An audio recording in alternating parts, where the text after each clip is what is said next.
Good evening. Welcome to the Livonia Public Schools Board of Education meeting, regular meeting of August 23rd, 2021. Mrs. Bonifield, would you please take the roll? Oh, sure. Sorry. Mrs. Acosta. Here. Acosta, I'm so sorry. Mrs. Bonifield is here. Mr. Centers? Here. Mrs. Jarvis? Here. Mr. Johnson? Here. Mrs. Bradford is absent. President Burton? Here. We have a quorum. Mrs. Bradford asked me to pass along to folks that she is not trying to get out of tonight's meeting, as exciting as it may be, nor does she have COVID, but she is ill and unable to be with us this evening. She said it will be irresponsible of me, in light of the world we live in, to show up at a meeting ill. So we do wish her well and look forward to seeing her again shortly. The flag is located behind Mr. Centers to my right, and Mrs. Acosta, can you please lead us in the pledge? Please stand. I pledge allegiance to the flag of the United States of America and to the republic for which it stands, one nation, under God, indivisible, with liberty and justice for all.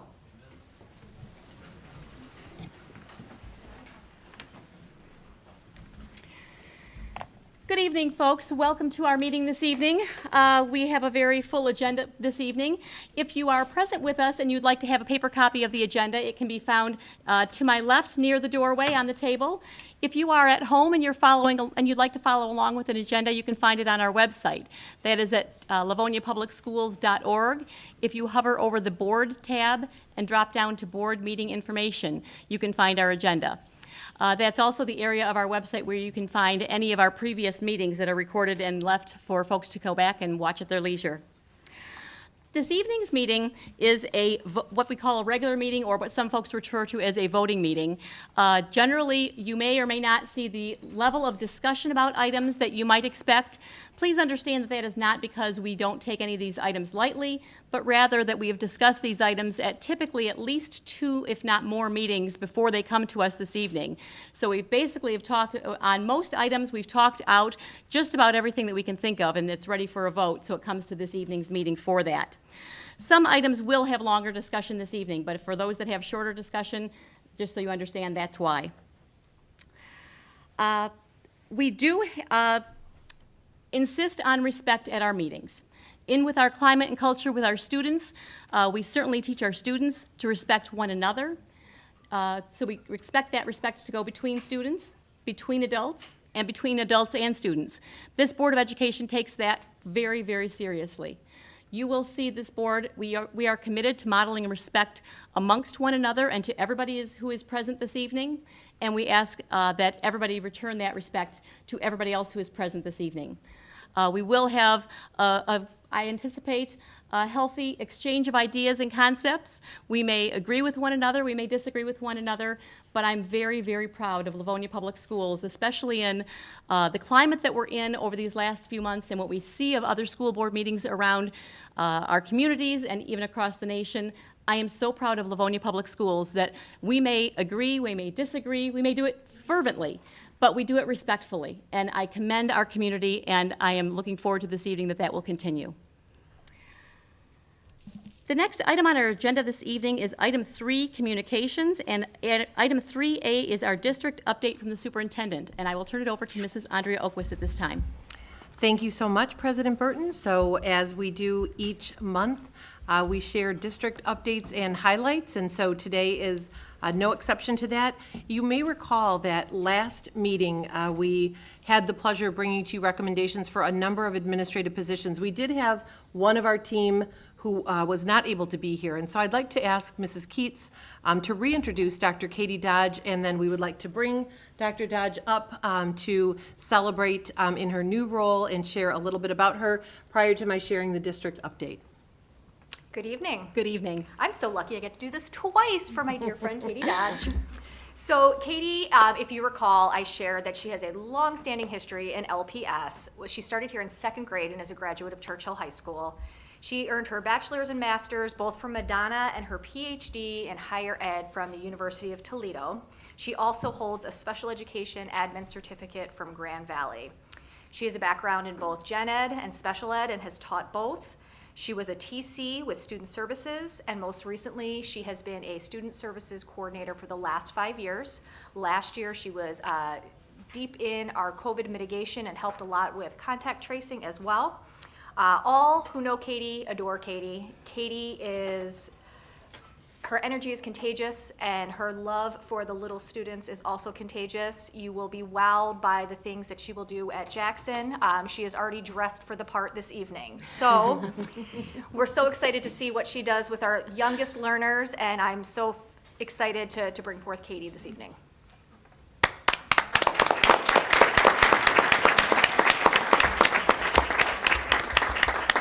So as Dr. Dodge is joining us, and we're so pleased to have her with us this evening, I just wanted to share a few words. It is no surprise that since her approval last week, she has already begun to immerse herself in that role, and out to parents today came an invitation for multiple tours at Jackson Early Childhood Center, opportunities to come and meet Dr. Dodge, to hear about what will be happening this year. And as you know, Jackson Early Childhood Center really is the gateway for Livonia Public Schools. We welcome our families in for their first experience, and we are just thrilled to have someone with the knowledge, the passion, and the commitment that Dr. Dodge has to our youngest learners in readying them to then join us for their future career. So, Katie, we're so thrilled about your appointment last week, and thank you for coming back and being with us here this evening. Thank you so much. I appreciate you guys letting me come back this week. I'm sorry I wasn't able to be here last week. Thank you, Superintendent Oquest, for this appointment. Thank you, Cabinet. I am thrilled, so excited. Like Jen said, I'm wearing the part, right? I promised Superintendent Oquest that I'd be wearing a dinosaur dress, so Yes. dreams become reality, position and clothing. So thrilled. I have had the opportunity to be at Jackson for about 5 days now. The staff is warm and inviting. The families are the same. I went down and talked to a little kiddo, and he was telling me all about the dinosaurs, and I just welled up with tears. I'm like, this is where I want to be. I'm so happy to be back with kids and still serving in this amazing district with phenomenal leadership. I owe Dr. Jennifer Terriall a lot. She has been an amazing mentor and friend, so I'm grateful for all that she has done, along with my department. Thank you for the support tonight, and my parents. And of course, my littlest favorite human in the world is my Crosby, so he is excited to be able to tell people that his mom is a principal. He thinks it's the coolest thing in the whole world. So thank you for this opportunity, and I can't wait to shine in the role. You definitely will. Thank you so much.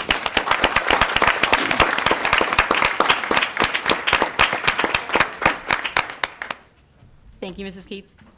Are we going to head it this way? We're going to spin it. We're going to spin it. Yeah, if you could tap dance or something. Yes, so I'm going to fill a little bit of time, just as Mr. Francis and Mrs. Jenkins.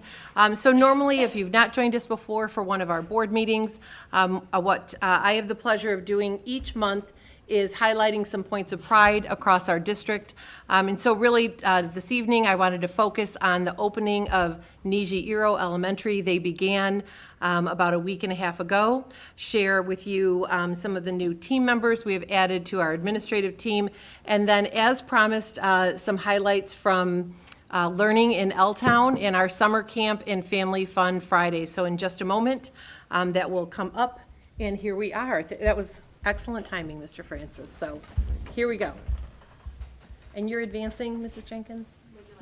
Yes, that would be great. Okay. So here we are. We'll share a little bit first about the opening of Niji Iro. Andrea, hold on a moment. We need to get a microphone closer to you. There you go. Okay. Alrighty, so we had our youngest ones coming back to Niji Iro about a week and a half ago. So we've had a great start there. They had their traditional opening ceremonies, and we have pictures of some students in the classroom as well. So they have had a great start, and they are already well underway. As you know, they have an extended school year, and so they began, I believe, was it August 13th, Mr. Green? I believe they got started. I will go ahead and, will that advance? All righty. And as you know, we have been really fortunate to add some outstanding leadership to our current administrative leadership team in Livonia. So I just wanted to highlight for those who may not have followed the past few meetings, we have recently just welcomed Dr. Dodge at Jackson Early Childhood Center. So she has already gotten started in that position and has just dove right in. We have Mr. English. Mr. English, you may recall, was our assistant principal at Frost Middle School, who is now principal at Emerson Middle School since Mrs. Owen's retirement last June. And you probably see a couple familiar faces there. Mrs. Sherry Mazzoni was assistant principal here at Riley and was recently appointed principal at Grant Elementary. She is next to her husband, Mr. Mazzoni, who many of you recognize as the principal of Stevenson High School.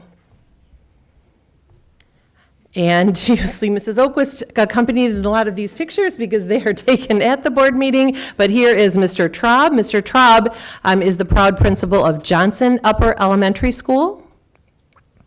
And we have Mr. Todd Kalmbach, who recently joined us as one of our newest student services coordinators. And last week, we had Allie Gray here, joining us here at Riley, and she has already dug in, as have our other administrators, and is going to serve as the AP along with Mrs. Cousineau to make the administrative team at Riley.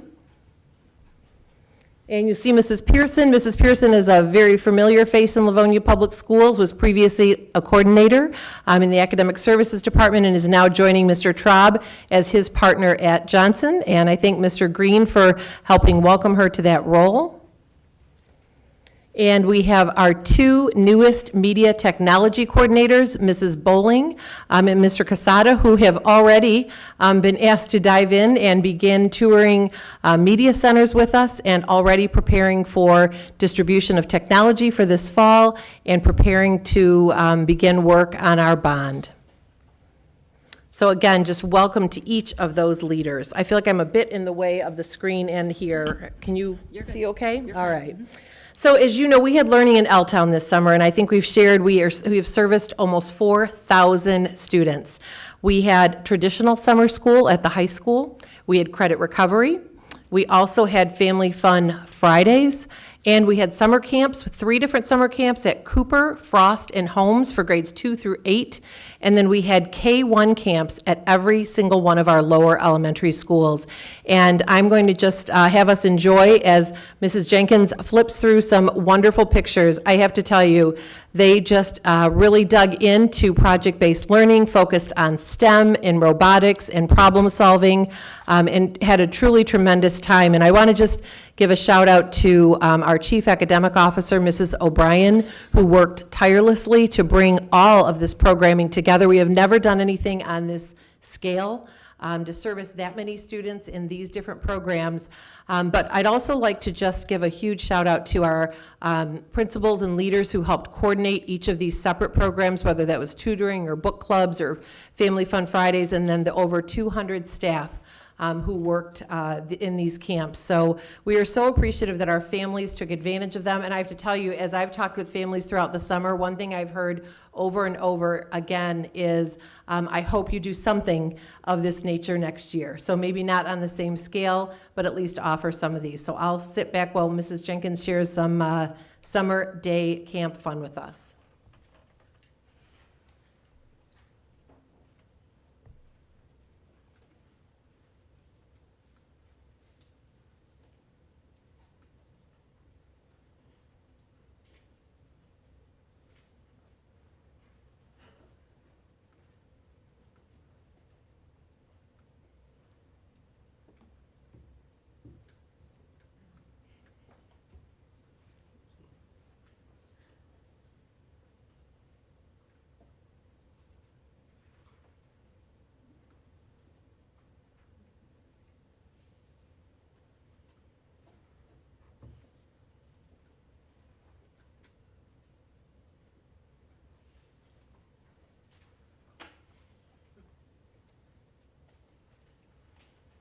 So just a round of applause for everyone who took part in that summer programming.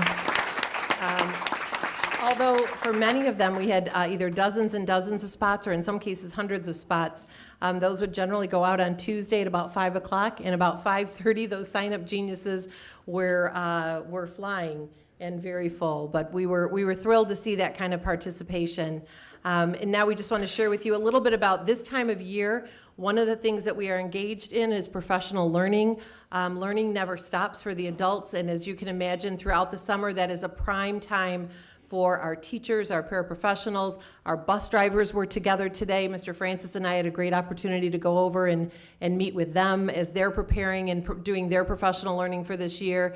So we recently just completed a 2.5-day professional learning communities conference with half of our district teams, and Wednesday we're going to embark on our second one.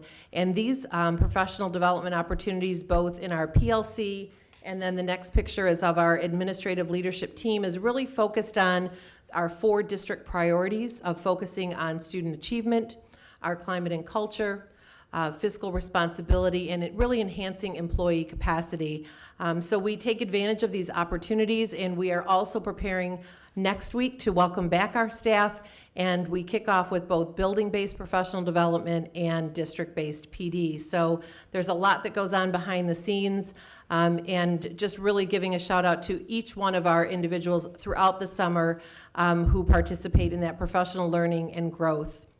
And we are, if you can believe it, just 15 days away until we learn and grow together again. And so in just a little bit, we're going to be sharing some more information about our plans for this upcoming school year, but it was great to share a few highlights with our community this evening. Thank you, Mrs. Oquist. I had the opportunity to visit Randolph at one point with some of our littlest learners, and talking with one of the teachers there, it was very exciting to see that not only was there academic learning going on, but what we've been talking so much about, also just play-based learning and just getting socialized with one another again. For so much time last year, we discussed the fact that we had to have kids playing separately in order to try to keep space amongst one another, that learning how to share again, and just the joy of having kids playing together with toys, with the items on the playground. It was just a joy to see again with some of our youngest learners. The next item on our agenda right now is item 3B, written communications. Do any members of the board have any written communications that they need to share? Seeing none, the next item on our agenda is item 3C, audience communications. Audience communications is a time set aside for the Board of Education to listen to our community. It is very intentionally not a question and answer session, but rather a listening session. Each person is given 3 minutes to speak. The reason for that is that we want to make certain that we are fair to everybody and we give the same opportunity to everyone.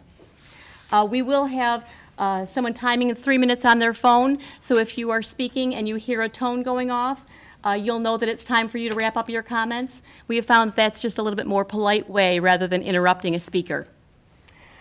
Typically, we have audience communications for 15 minutes at the beginning of our meeting, and then if there is any remainder, which is not common, but if there is any remainder, it comes at the end of the business of our evening. However, seeing as most, if not all, of the people who are speaking at audience communications are addressing one of the items, which is our back-to-school plan, we want to make certain that we hear from all of our members of our audience before we come to conclusions, because we are hoping to reach consensus on that item this evening. So we will be hearing all of the audience communications at the beginning of our meeting, starting just momentarily.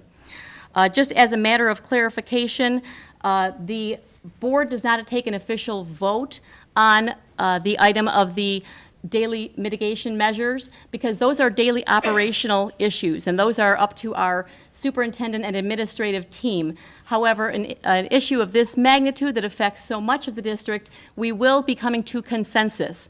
That is not a formal vote, but a board and cabinet team coming to consensus, or basically agreeing upon the measures that are coming before us. So you will see that as opposed to a formal yes and no type of a vote this evening. What I will do is call our first speaker for audience communications. It was also suggested that we call, or that we let the person who's on deck, for lack of a better term, know, so that they can kind of be near the microphone, so we can not waste quite so much time just waiting for folks to move back and forth. So our first speaker this evening will be Christine Vitkay. Our second will be Keith Haven, it looks like. So if we could have Christine, and then Keith can be making his way toward the microphone also. When you come up to the microphone, if you're participating in audience communications, if you could state your name and your street or your city or your school. You do not need to give your house address. We don't need to have that kind of identification on folks, but we would like to have your name and some kind of information along that line for the record while maintaining safety for folks. Good evening. Hi, good evening. My name's Christine. My children go to Livonia School. I'm a resident, Randolph Roadrunners. I wanted to address the board again before the final decisions were coming out regarding the back-to-school masks, required, not required, optional.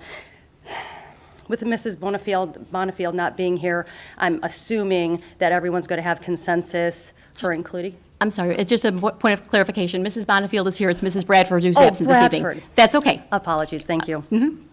You know, the multiple times that I've come here to speak, it's always been respectful, and we all have agreed to disagree on things. Again, I'm here to voice my support for parent choice on preventative procedures and mitigation strategies that we can take at home and send our children to go back to a modified normal. A modified normal, letting parents choose what is best for their children. We get to choose whether our children wear sunscreen on field day. They're outside all day. We get to choose whether our children wear bug spray. You know, West Nile's still the thing. Mask should be optional. We're not saying no masks. If you want to wear a mask, by all means, please, whatever it is that makes you feel safe, that you believe in, that you support. I do not want my child in a mask. He is in 3rd grade. He needs to go back to school. He needs to see his friends, see their smiles, interact, be rambunctious outside on recess, and have a great time without the mask. We can do it. It's a personal choice. That's all it is, just a choice. We believe one thing, someone else might believe something else, and that's okay. Livonia, you know, again, this illness is very real. However, it focuses on a different age group, 60 plus, not K through 6. The community is divided. Let us always default to parents' choice. We are a diverse community. Livonia is full of kindness. We are full of free choice. I trust my neighbors. I trust my community to make the right choice. Let us be leaders in personal responsibility and let it be an option. Thank you. Thank you.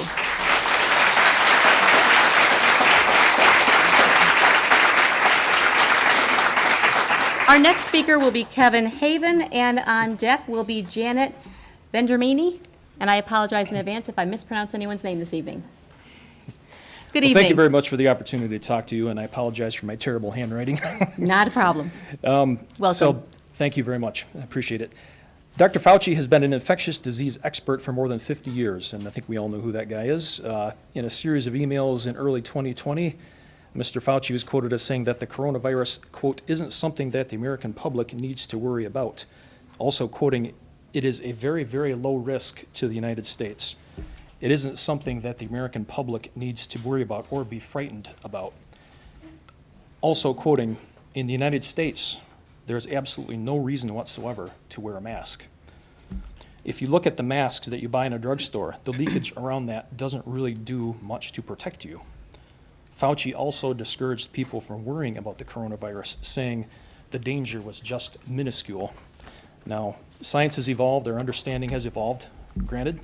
So in July of 2021, on the 21st actually, which was just about a month ago, the journal Physics of Fluids, researchers from the University of Waterloo simulated a person breathing in a large room with a cloth face mask on. Despite wearing a mask, the study finds a large buildup of aerosol droplets suspended in the air. Besides raising awareness on the vulnerability of certain face masks, these findings also emphasize the need for proper ventilation indoors. More ventilation means a less chance for a potentially viral aerosol to linger around. Also, quoting from the study, it shows that aerosols exhaled by infected individuals can indeed infect others with the COVID-19, even if someone is standing more than 6 feet away. Researchers theorize that many people who wear masks don't fit their face properly, especially mine.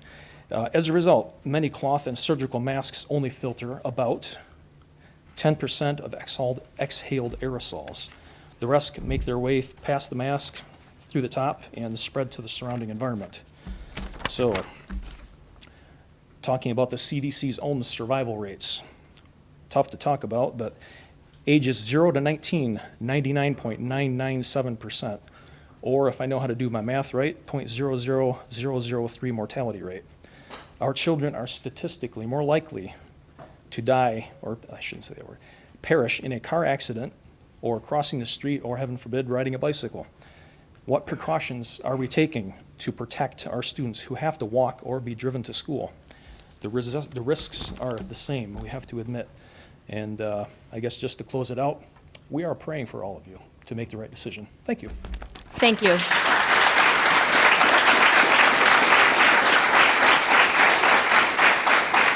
Our next speaker will be Janet Vendramini, and on deck we would have Laura Rhoden. Good evening. My name is Janet. I live on Pollyanna. My husband and I have been residents for 46 years. All of our children went through the schools, graduated from here. I also wanted to quote Dr. Anthony Fauci. It was a video interview on May the 9th, 2020. He said, people should not be walking around wearing a mask. He goes on to say that there are unintended consequences to wearing a mask. That's what we found to be true. Pediatricians have made lists of all the unintended consequences. Anxiety, irritability, restlessness, headaches, dizziness, sleeplessness, nighttime terror. All of this because we think that we're going to keep each other safe. Well, I have a question. Has anyone, anywhere, done safety tests or trials on children in masks? And I would go on to say that this is the big experiment. We are experimenting on our children, and it's not doing very well. All the facial rashes, the dental problems, throat infections, and it goes on and on. This has got to end. Our children are not to be an experiment. This is how we love our children. And I know we all love the children. You've said it here. We're proud of Livonia. I'm proud of Livonia. But our children are so important. And I will reiterate what the previous gentleman said.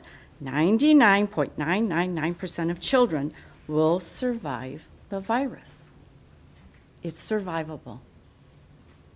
So I think we should think very carefully about how psychologically we are affecting our children. I find it to be grossly important as a mom and a grandma. And I think about it all the time. I want to see faces smiling. I want to see emotion. I think we get energized from being around each other in close contact. Let the children be together. That's what they're meant to be. It's vitally important. So I'm going to end with that question again. Show me the trials where they have tested the masks on children and what the effects are, because I would say there isn't any. There's no trials for safety of these masks. And that's it. Thank you. Thank you.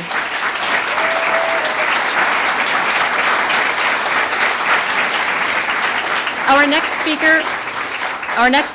speaker is Laura Rhoden, and our on-deck speaker is, I believe it is Kristin, having a tough time with the last name, Vaughn? Okay. And I'd like to remind our audience that while a speaker is speaking, we are requesting that no one shout out. You may save your applause for after a speaker is finished, but it is the most respectful way to ensure that we are paying attention to our speaker and not taking away from their time at the podium. Can you do anything about It's- the mic? We can't hear. I'm sorry.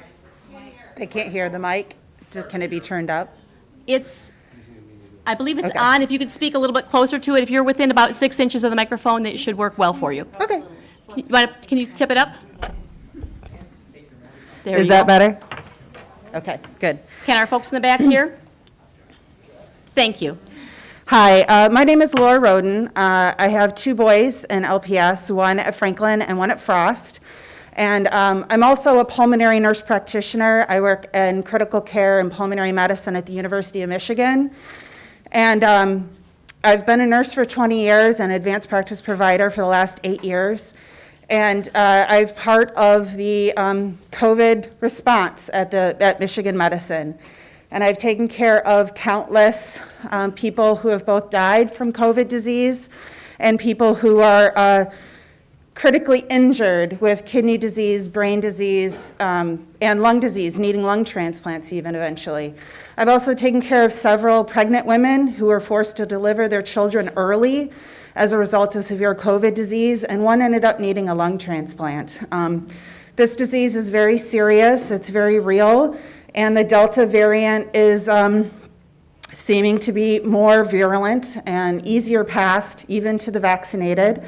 And it's also infecting children, and we're seeing that in some areas where a lot of the pediatric ICUs are filling up. And I can tell you, as a healthcare provider, we're all pretty exhausted. It's been quite a time. I'm here to say that masks work. They help prevent the spread of this terrible disease. And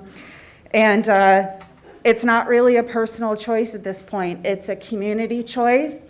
And it's a choice to protect everyone else. Just like I told my child when he got a flu shot when he was young, that he was protecting his classmate who had cancer at the time from becoming critically ill. I tell them that the masks and the shots have helped them prevent spreading that disease to somebody who might end up in mom's ICU.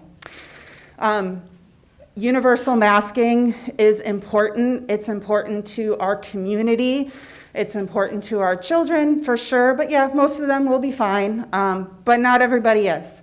And wearing a small piece of cloth like I wear every day, 12 hours a day when I'm at work, I think most of our children are smart and kind and respectful, and they understand it's important.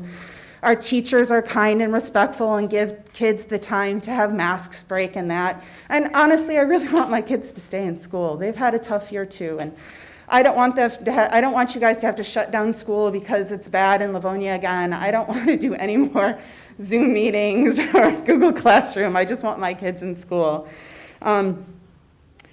So I just wanted to say that in a terrible situation, you know, the quote Mr. Rogers says is look to the helpers.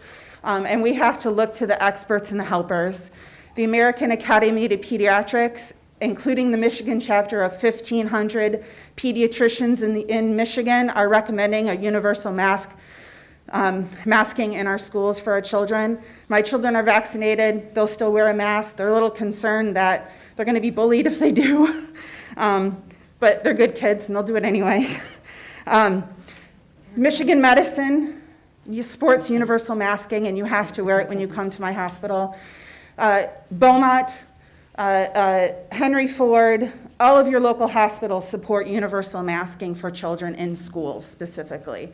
And I think it's important that in these times when things are scary and things are unsure, that we look to the experts. And those are the most important people to tell us all what's important to do.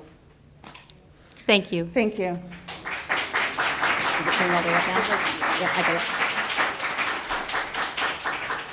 Our next speaker is, I believe it's Kristin Brauer? Okay, great. And on deck, I believe it's Kristin Bachero, B-A-C-H is the beginning of the last name, if that's sounding correct? Okay, Sorry, I was writing so fast. that's okay. Thank you. Good Yes, evening. My name is Kristin. My daughter's going to be starting kindergarten this fall, so we're really looking forward to being a part of the school district. I wanted to thank you so much for the opportunity to let me speak in front of you tonight. I'm here to advocate for universal mask wearing for K through 12. Last week I heard a lot of concerns about taking care of the well-being of the whole child. And I believe that if we care about their physical health, we need to require masks. If we care about their mental health, we need to require masks. We can't risk a large outbreak and have to rely on virtual learning like the previous speaker was referring to. If we care about their social well-being and being around each other, we need to require masks. If we care about their intellectual well-being, we need to require masks. It's simple. If the goal is to be in person and to not risk an outbreak and to go virtual, then we need to have this in place. And it's a temporary inconvenience, and I know our children can get through it. I know they got through it last year. My daughter is leaving a daycare, a rather large one here in Livonia, and they have just implemented universal mask wearing as well. They've done it a lot throughout this last year too. The children have handled it really wonderfully, as I'd imagine Livonia had seen too. And I don't want masks, I don't want them forever, but I just want to allow for our children to all have that opportunity to be vaccinated and to feel safe, and for us to feel safe. And I realize you're in a really tough position, and you can't please everyone's preference, but please think about the overall well-being of our children and require masks in our schools. And please don't buy into any misinformation or bullying. Just please believe in our top medical experts in our community. Thank you so much. I appreciate your time. Thank you.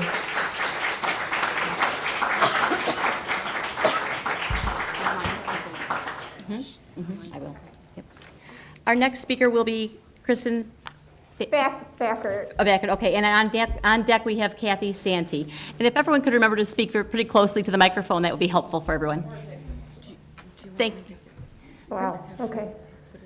No, that's great. That should work. Thank you. I will keep my mask on, but thank you for saying Everyone's that. masks are their own choice this evening. I spoke at the board meeting last week about being in favor for masks being required for the start of the school year, and I wanted to respond to some of the points made during the discussion last week. Superintendent Oquist, I fully agree with your comments last week that masking is only one of the mitigation measures that can be put into place. And actually, I'm looking forward to hearing what those other measures are today. I emailed everyone in this room back on August 6th and never received this response from anyone in the room. But in that message, I actually spent time outlining several questions I had in regards to non-mask mitigation measures. I understand your email volume was likely out of control after your note went out, so I take no personal offense to that. But perhaps when things are finalized, putting together some sort of FAQ or some form of Q&A would be really helpful to parents. As I mentioned last week, my son's entering first grade. And did virtual kindergarten last year. So I don't even know what a normal school year should look like, let alone one with in-person learning during COVID. I feel your frustration with Wayne County Health Department. Of course, from my viewpoint, a mask mandate would have made things a lot easier. But while a mandate hasn't been put into place, they've come out with an advisory and very strongly worded recommendations. The information's there for the board to fall back on and justify a decision to require masks. In all honesty, I personally believe this decision feels difficult for some of you because the recommendations expressed do not align with your personal viewpoints or preferences.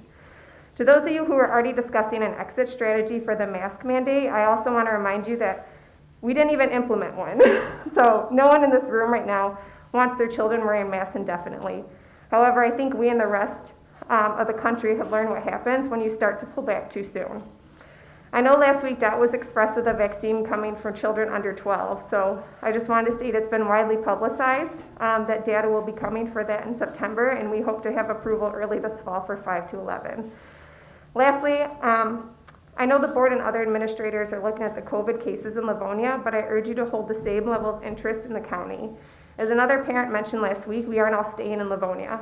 I work in Southfield, my husband works in Milford, my parents are in Dearborn Heights who watch my children. People who live in Livonia are not the only ones who can spread it to other Livonia residents.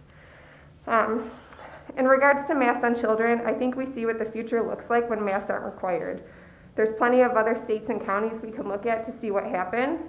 So hopefully Livonia can make the right call from the start and be proactive rather than reactive. Thank you.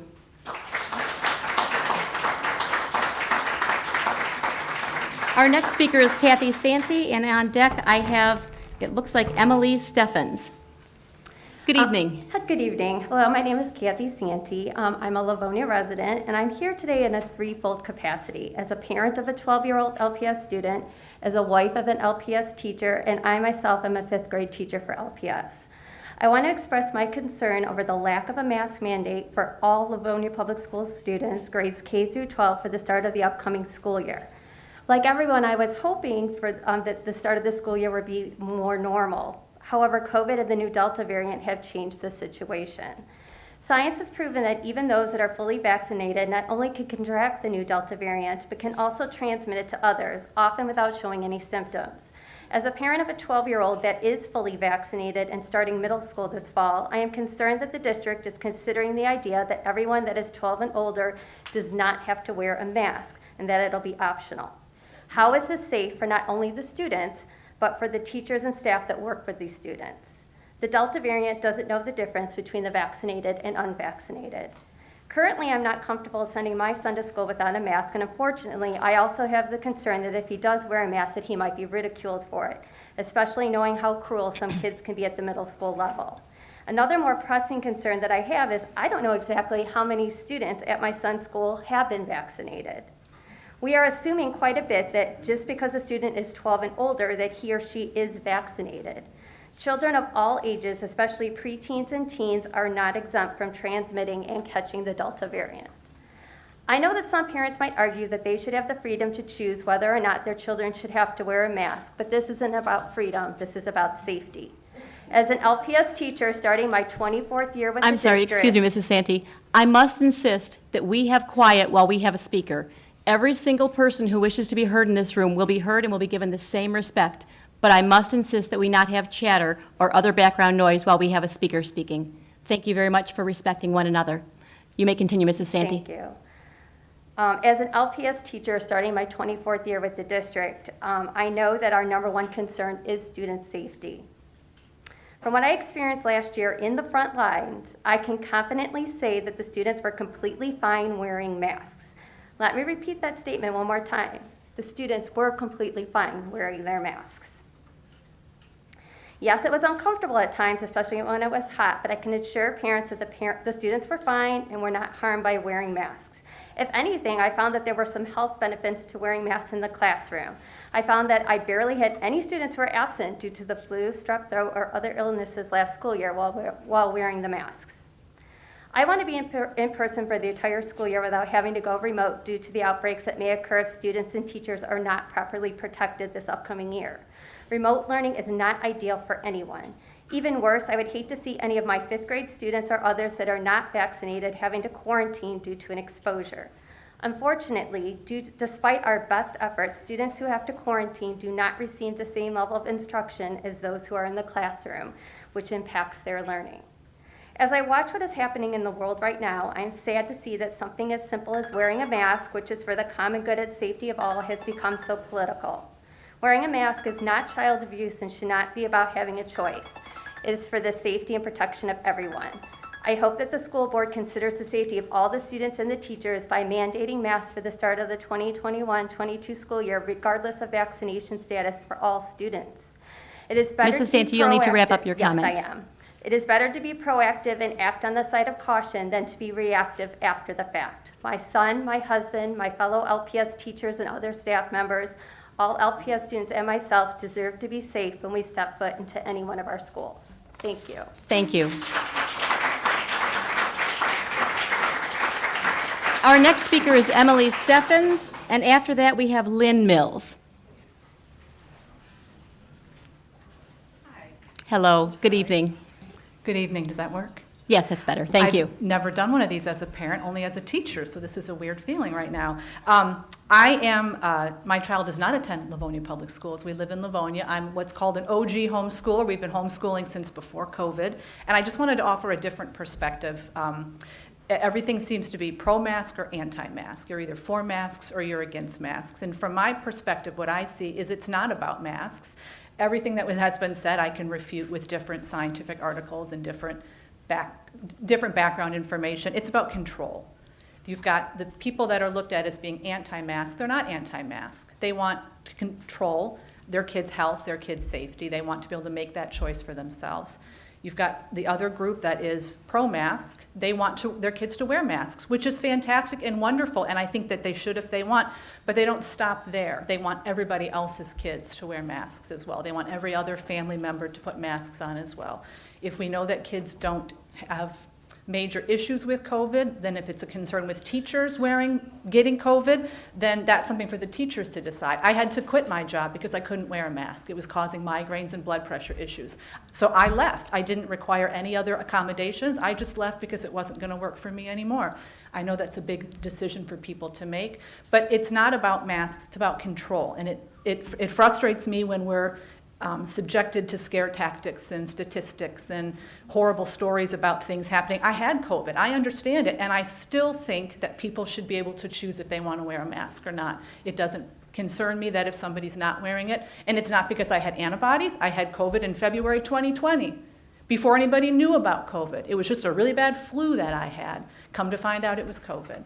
But now everyone's scared, there's all this information flying around, and it's very overwhelming. I would hope that you can leave the control in the parents' hands, putting into effect 6 feet distancing, whatever you need to do, other things that you can do, other mitigation efforts that aren't so intrusive. It is about freedom. You're going to hear it's freedom or safety. It's both. There's ways to meet in the middle. I wouldn't want to touch taking away control from parents with a 10-foot pole. I just think it's not going to work well. To be honest, I now teach homeschool classes on the side, so y'all doing mask mandates makes my business skyrocket. But I'm still here saying that I don't think you should do it. Excuse me, I'm sorry to interrupt you. I know. Please I know. hold your applause, your noise, your whatever until after a speaker is speaking. We do insist on respect for every speaker, and we will hear everybody who wishes to be heard. I read some Thank you. things on local social media of people that want everybody to wear masks, saying that if the Livonia School Board decides that it's optional,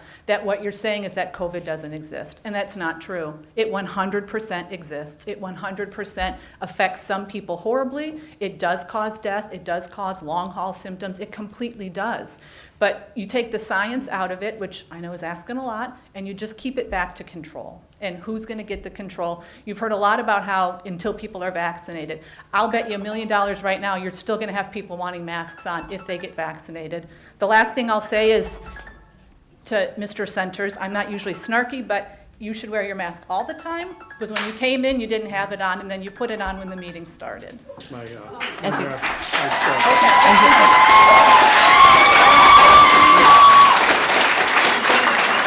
Thank you. Because that's a lot of what we see. Where I work, that's what we see. It's hit and miss. It's camera COVID. The next speaker is Lynn Mills.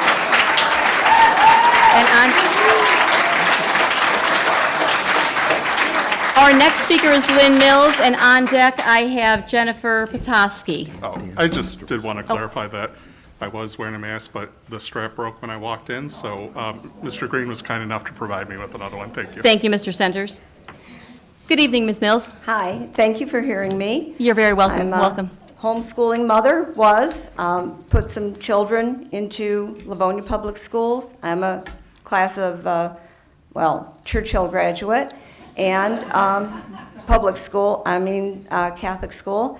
And I'd like to ask, are you getting anything, the Livonia Public Schools? Is there money involved in this? Are you going to get something for mask mandating? Is somebody threatening to withhold funding for mask mandating? You don't have to answer, but I'm throwing that out there. And I want to tell the parents, you have the freedom and you have the power. You don't have to send your children to Livonia Public Schools or any schools. Since I home educated my son who graduated Catholic Central in 2013, there are so many alternatives, and so many people have learned so many things. There's so many avenues out there now. You have the power, you have the freedom, and it is about freedom, it is about safety, and God bless all of you. You, dear lady, it sounded so exciting what Livonia Public Schools is doing. It's been a long time since Dr. Watson was in your position. He was my school teacher way back when. But parents, you have the power, and bucks, dollars mean something.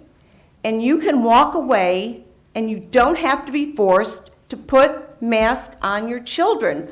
Walk with your feet, walk with your money, and especially during counting season, what is that, November, 30 days, don't show up. Be proactive, be powerful, be strong, and do the right thing for your family, for you. Thank you very much.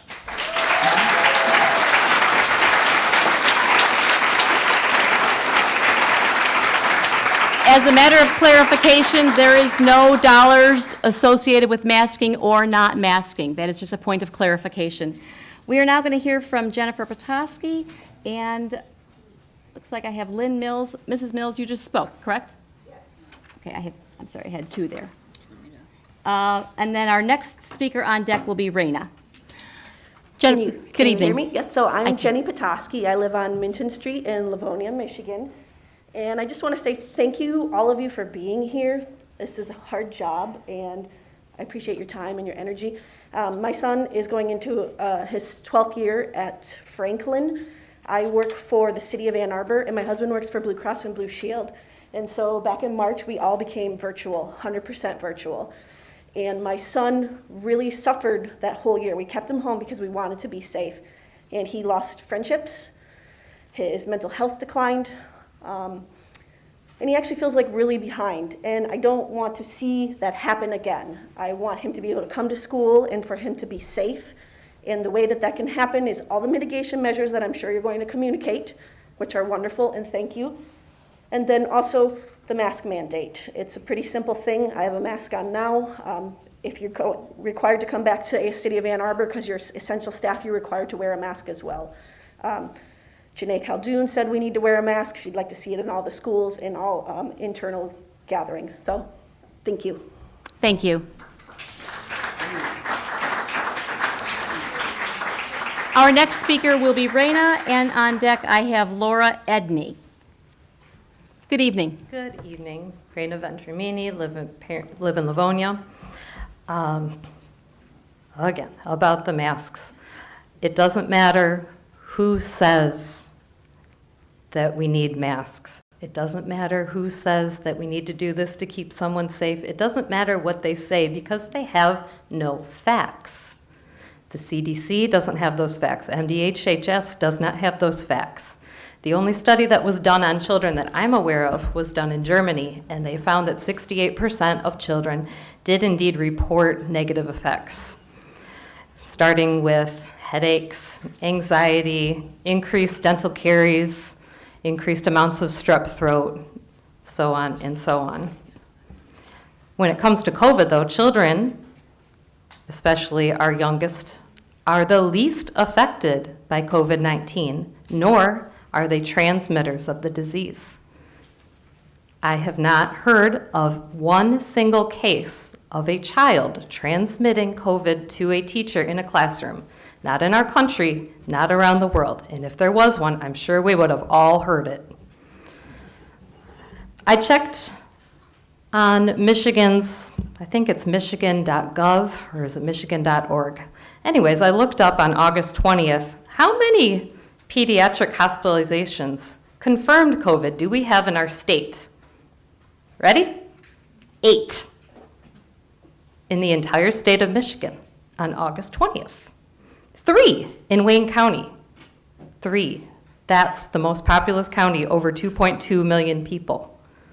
And honestly, we don't know if those were really COVID because they could be hospitalized with COVID, not because of COVID.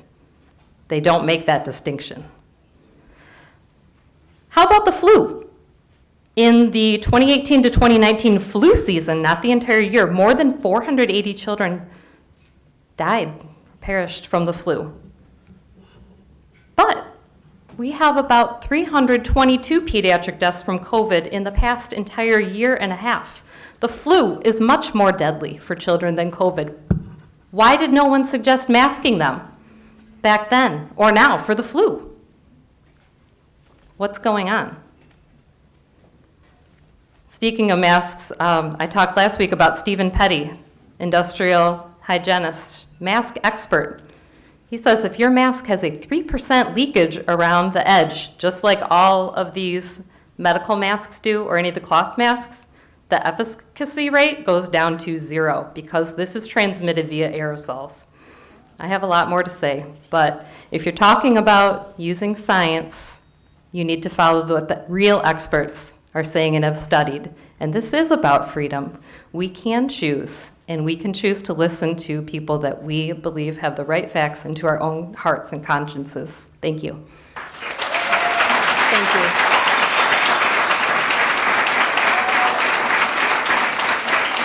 Our next speaker is Laura Edney, followed by Melanie Stevens. Good evening. Hi, my name is Laura Edney, and I'm a resident of Livonia. I am a Livonia Stevenson graduate. I have 3 kids that are in Livonia Public Schools, and I'm also a director of rehab in a skilled nursing facility. So I've worked frontline this whole last year and a half with COVID patients. I've seen patients pass, I've seen patients survive. I've been there through it all. We are targeting the wrong population. These kids do not need to wear masks. As I heard you say the Pledge of Allegiance, you said for liberty and justice. You are taking away our liberties and our justice as parents when you're telling our kids that they have to wear masks and not let us make that decision. Mr. Green, your father was my 6th grade teacher, and he taught us the Pledge of Allegiance and how important your liberty is to you. So when you are asking the kids to wear a mask is actually a restraint, okay? So you're taking away our rights and our freedoms. If we choose to mask our kids, that's one thing. If we don't want to mask our kids, that's our decision also.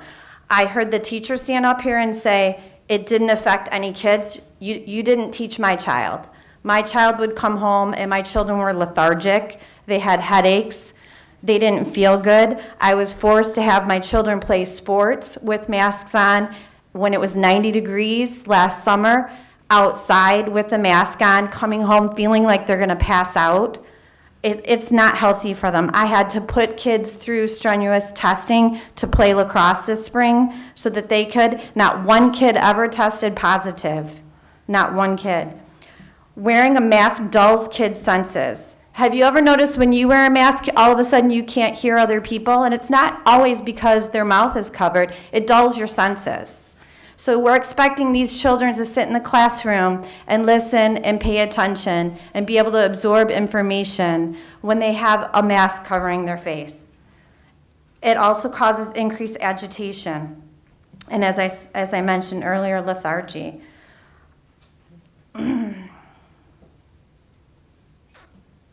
I urge you to make the right decision and let the parents make the decision whether or not to mask their children. Thank you. Thank you.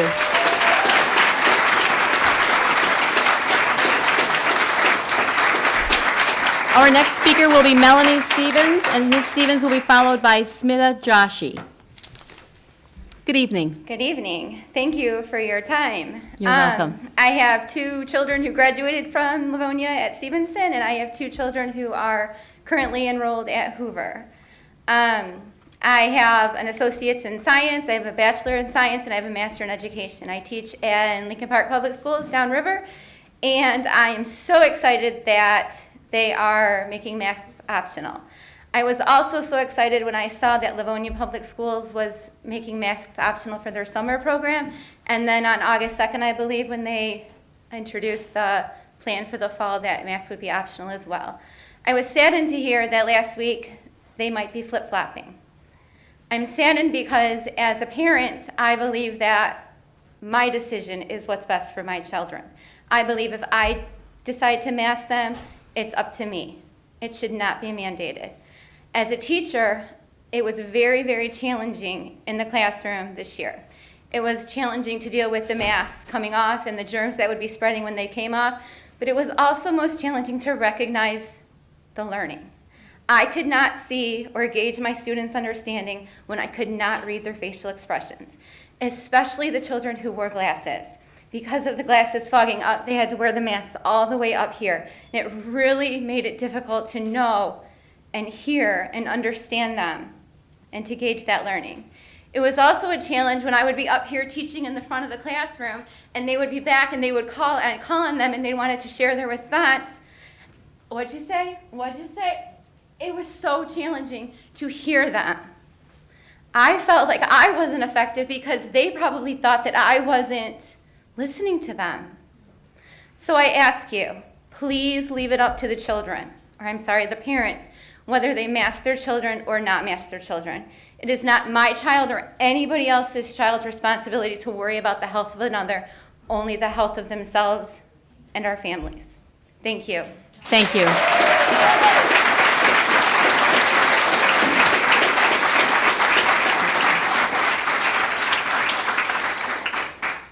Our next speaker is Smita Joshi, and the next one signed in as D. Last name starts with an L. Looks like Locki, maybe, but I'm not certain I'm reading that at all correctly.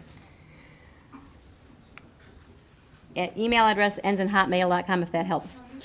Good evening. Hello, my name is Smita Joshi. Good evening. And that's okay. I've been a math teacher in Livonia Public Schools. I'm going to put on my glasses because I can't see a darn thing.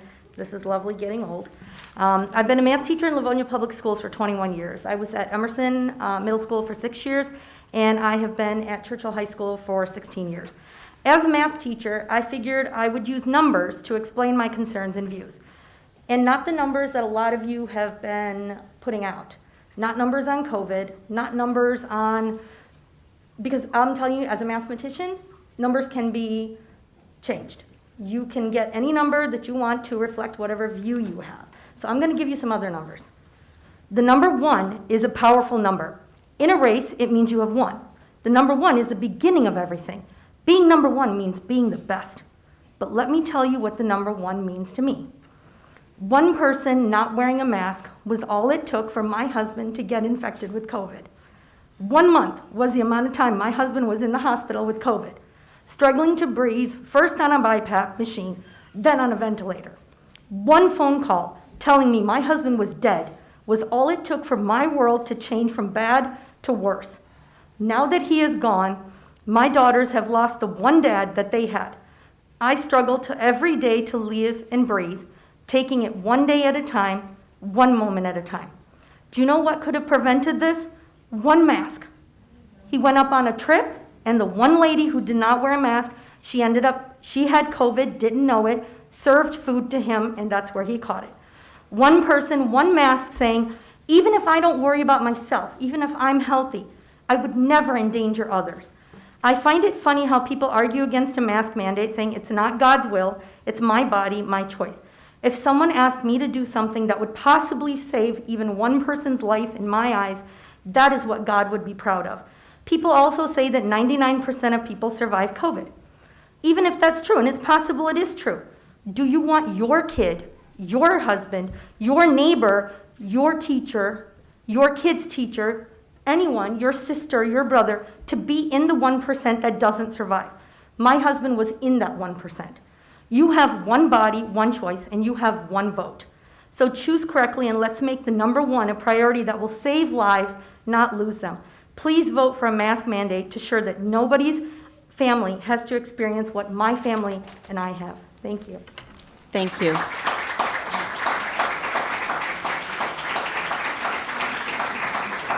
We'll have our next speaker.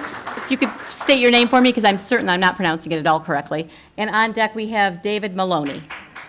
Hi, you've Good heard evening. from me before. I was the infamous D lock during the online sessions, making you pronounce words like miasma.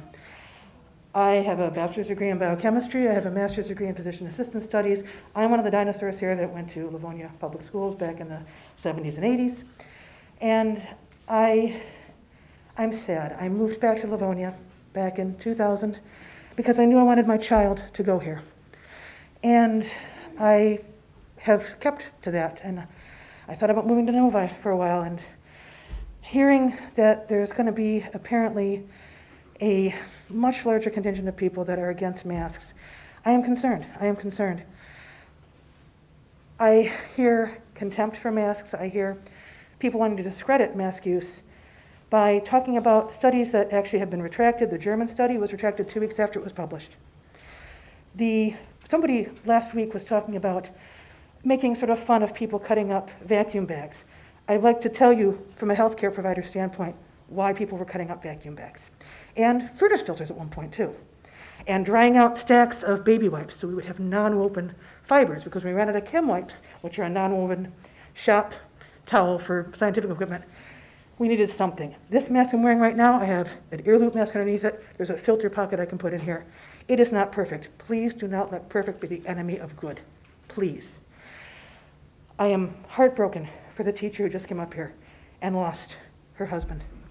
I am heartbroken for my nurse practitioner colleague, who I know can explain to people that if you do become a little bit hypercapnic, like that one German study said, if your kidneys are functioning, guess what? You're taken care of. The body can take care of that. You just throw in some bicarb, you're fine, okay? Oh boy, I'm just so disappointed. The people who were putting the nylons around their face, the people who were cutting up the vacuum bags, we didn't have appropriate PPE in the beginning of the pandemic. People were being MacGyver. They were doing anything they could to make up for the fact that they could not protect themselves on the inpatient side. I'm fortunate to be on the outpatient side. I have to take my patients' masks off all the time because I have to do surgery on their face. I wear an N95 with an ear loop over it and sometimes goggles on a splash shield all day. I'm fine. It's not fun, but I'm fine. This is easy compared to what I have to wear all day long. The kids will do fine too. I'm more concerned that when I send my child back, because you've gotten rid of Livonia Virtual, which was such a godsend, I was so happy, and I know that not all kids do good with the virtual, I understand it. You had I think you still do have a visually impaired program at Kennedy. Talk to the VI teachers. Ask them, do the seeing children and the blind children gain language at the same rate? Pretty much. Seeing your lips move is not actually that important for language acquisition. I'm worried that the parents that are very militant about this are going to transfer that attitude to their children, and that the kids who are going to wear masks, because they might go home to somebody who's immunocompromised, their parents might have to take care of immunocompromised people like I do. I've been very careful to be protecting other people. My mask does not protect me. My mask protects all of you. And that's why we need universal masking. We've had universal precautions for HIV since the 80s. HIV, you don't just pick up walking by somebody. There's a behavioral aspect to that. You can be asymptomatically infected and shedding virus. Even after you are vaccinated, unfortunately, the variant strains are escaping the antibodies. You cannot say, just because you feel okay, that you are not Typhoid Mary. Please, I don't want to have to pull my son out and do an online program. I want him to go back to school. I want the schools to stay open. I don't want them to have to shut down like they're doing right now down south. Michigan has actually dropped below Florida in vaccine rate. And the vaccines aren't perfect, just like the masks aren't perfect. We need all of this. With everybody going back, you can't space them out. And I'm sorry, you've reached your 3 minutes. If you could wrap up your comments. Thank you. Okay, thank you. Thank you.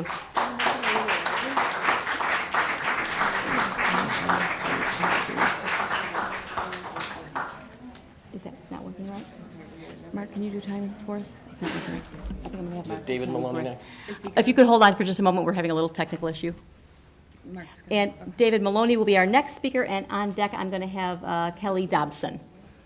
Good evening. Good evening. Hi, everyone. Thank you for having me. Feel free to tilt that microphone up if you need to. Sure. First of all, I'd like to congratulate everyone here. This is democracy, the civil sharing of ideas and collective decision-making. So if you're here, you should be proud of yourself. I was asked to come as a subject matter expert on zoonotic pathogens and respirator efficacy. I'm the Chief Operating Officer for a wildlife removal company. We have 35 technicians in Michigan. It was my job to compose all of the standard operating procedures for our technicians long before all of this got politicized. These masks are under no circumstances to be used by any of our technicians, as well as N95 masks, specifically because they don't work whatsoever in regard to preventing zoonotic pathogens, especially those of a viral nature. The micron size is nowhere near close enough to do anything. That could be found out pretty easily by reading the package that these come in. I'll read it now. It says, "This product is an ear loop mask.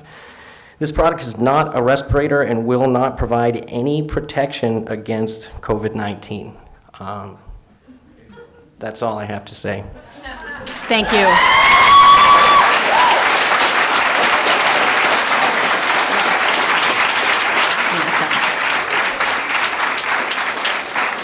Our next speaker is Kelly Dobson, and on deck we have Renee Reed.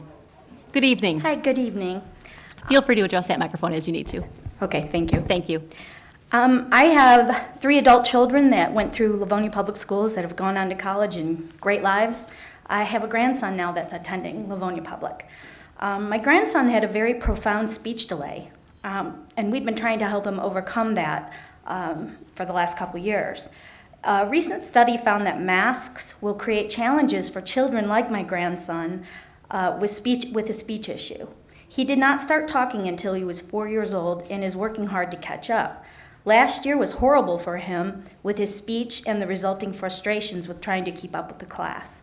He needs to see how words are formed by looking at people's faces.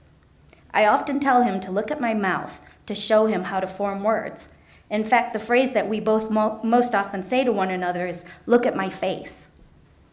Young children with speech issues rely on our mouths to provide clear models for movement to help them learn how to speak clearly. This can be done, how can this be done when everybody's face is covered all day long? I looked up a study by Kang Lee, a professor of applied psychology and human development at the University of Toronto, who talked about children and how they develop communication. Children under the age of 12 may have difficulty recognizing people because they often focus on individual features. Masks will create a problem because of that. We display emotional information through movement of our facial muscles. Faces obscured by masks will create issues with emotional recognition as well as facial interaction. And finally, Dr. Lee said that children may have problems with speech recognition because a great deal of information is communicated visually. A recent study also found that masks act as a filter for sound, lowering higher frequencies of volume and making it harder to understand what the teacher is saying, especially in a typical classroom with a lot of background noise. And we've had a lot of background noise here, and we're sitting over there and people with the masks on, it's hard for us to hear, even with the microphone. I'd also like to address a few things that I noticed last year when I picked up my grandson from kindergarten. When I would pick him up, his mask would be soaking wet with spit because he's 6, and that's what they do. They suck on him all day. They're dirty and they're spitty. So I want to know, how is that sanitary for him or for anybody around him, teachers, other kids? All the kids would come out and they'd have a big old wet spot on their mask. The CDC has changed its stance on mask wearing several times during this outbreak. At first, we were told they weren't effective and not to bother. Then this all became some political nightmare, and the science was weaponized. People have been told the vaccines work, but then told that those who are vaccinated still must wear a mask, so none of this makes any sense. And Our entire household had the virus. Mrs. Dobson, you've come to your 3 minutes, so if you could wrap up your comments, that would be appreciated. I'll just wrap it up with this. It is our God-given right to decide what happens to our bodies. My body, my choice. It's the same with my children. I get to choose what's best for them. It's our business to decide what goes in and on our children's bodies. That is not your job. That's our job. And I'll just end with that. Thank you.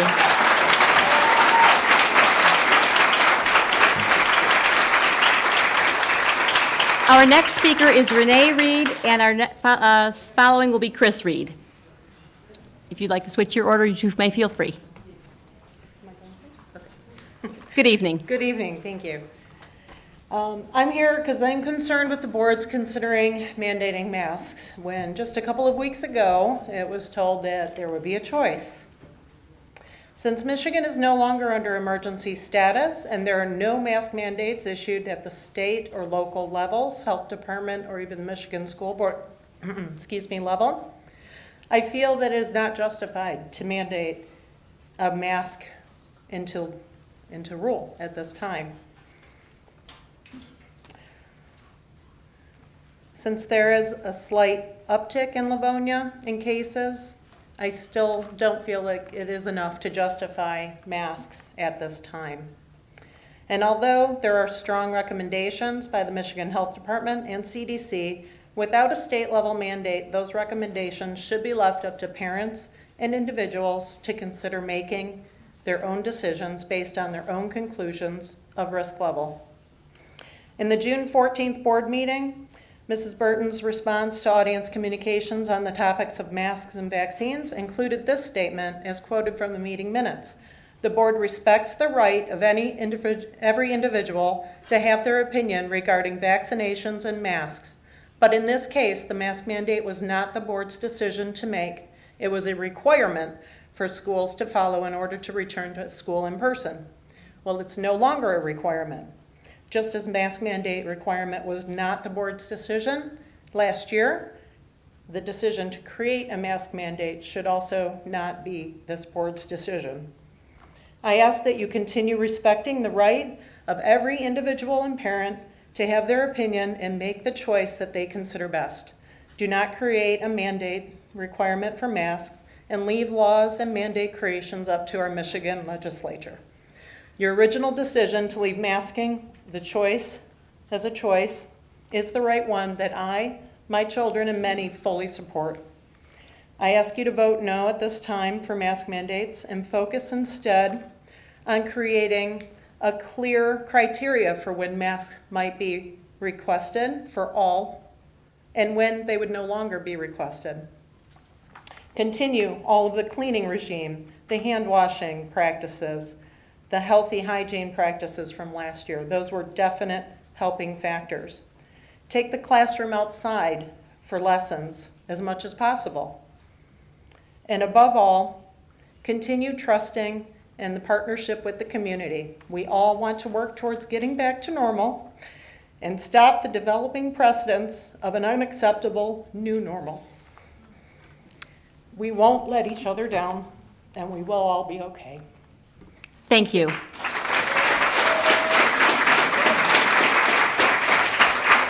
Our next speaker will be Chris Reed, and on deck we will have Bill Konarski. And Chris, feel free to move that microphone down if you need to. Hi, Welcome. my name is Chris Reed, and I'm like 11 years old. I'm a kid, and as a kid, I feel like I should be free without a mask. And last year, I had to wear a mask in school, and I have ADHD, so it's kind of hard, especially when the masks kind of make the teacher have to make us listen again, and it kind of makes the children feel like they're not listening, so it affects the teachers as well. Also, the masks makes our hearing a little weird too. So, like, one day we were just like walking outside. We were like the teacher was like, well, we had our mask off and then we had our masks on. So the teacher was like talking and then we were like, we can't hear you. And then that we figured out that affects our hearing.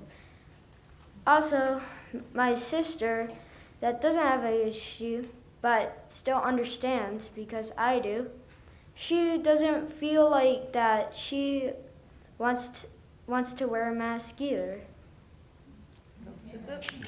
Thank you.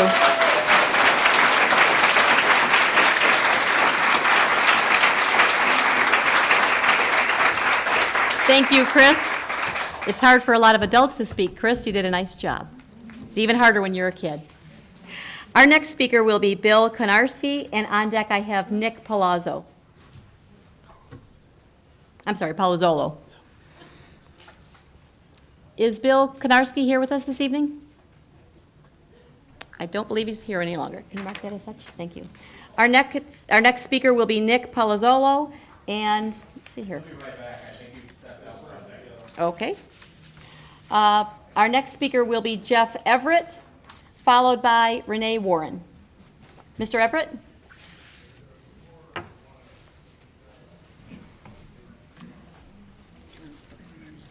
Yeah, I'll just stick it right here.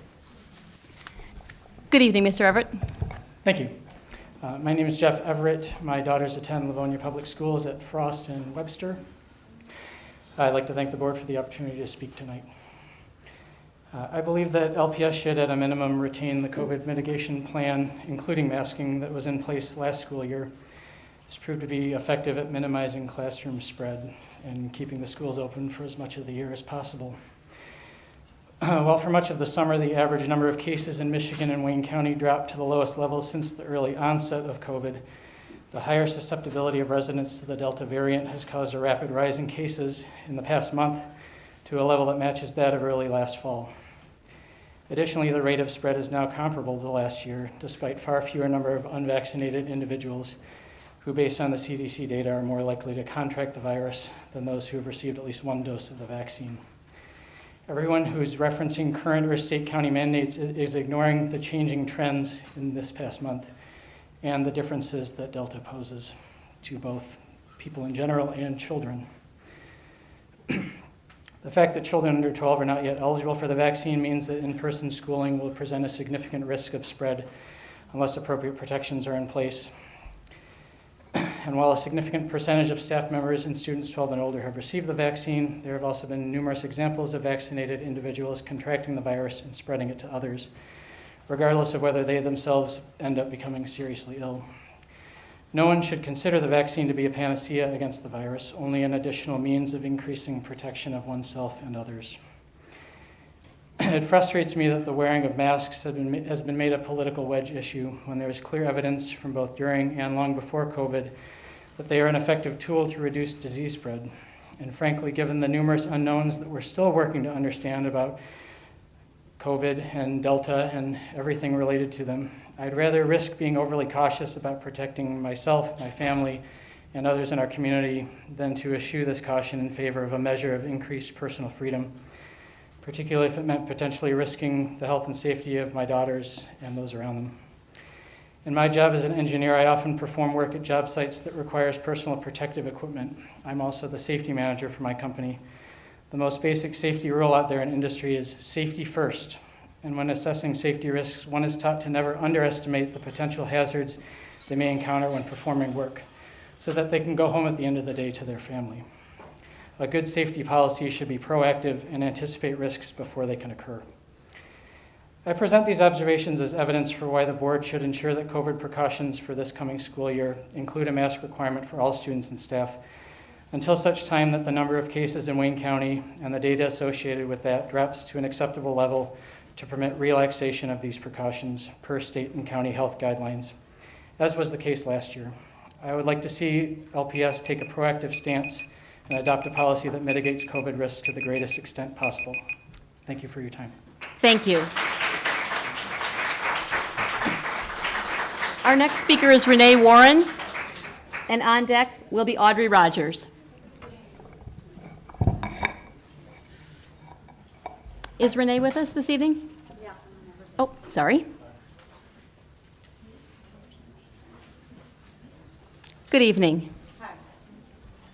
I was here a couple of weeks ago, I think it was, and I would have been here last week, but we had a loss in the family. I'm sorry about that.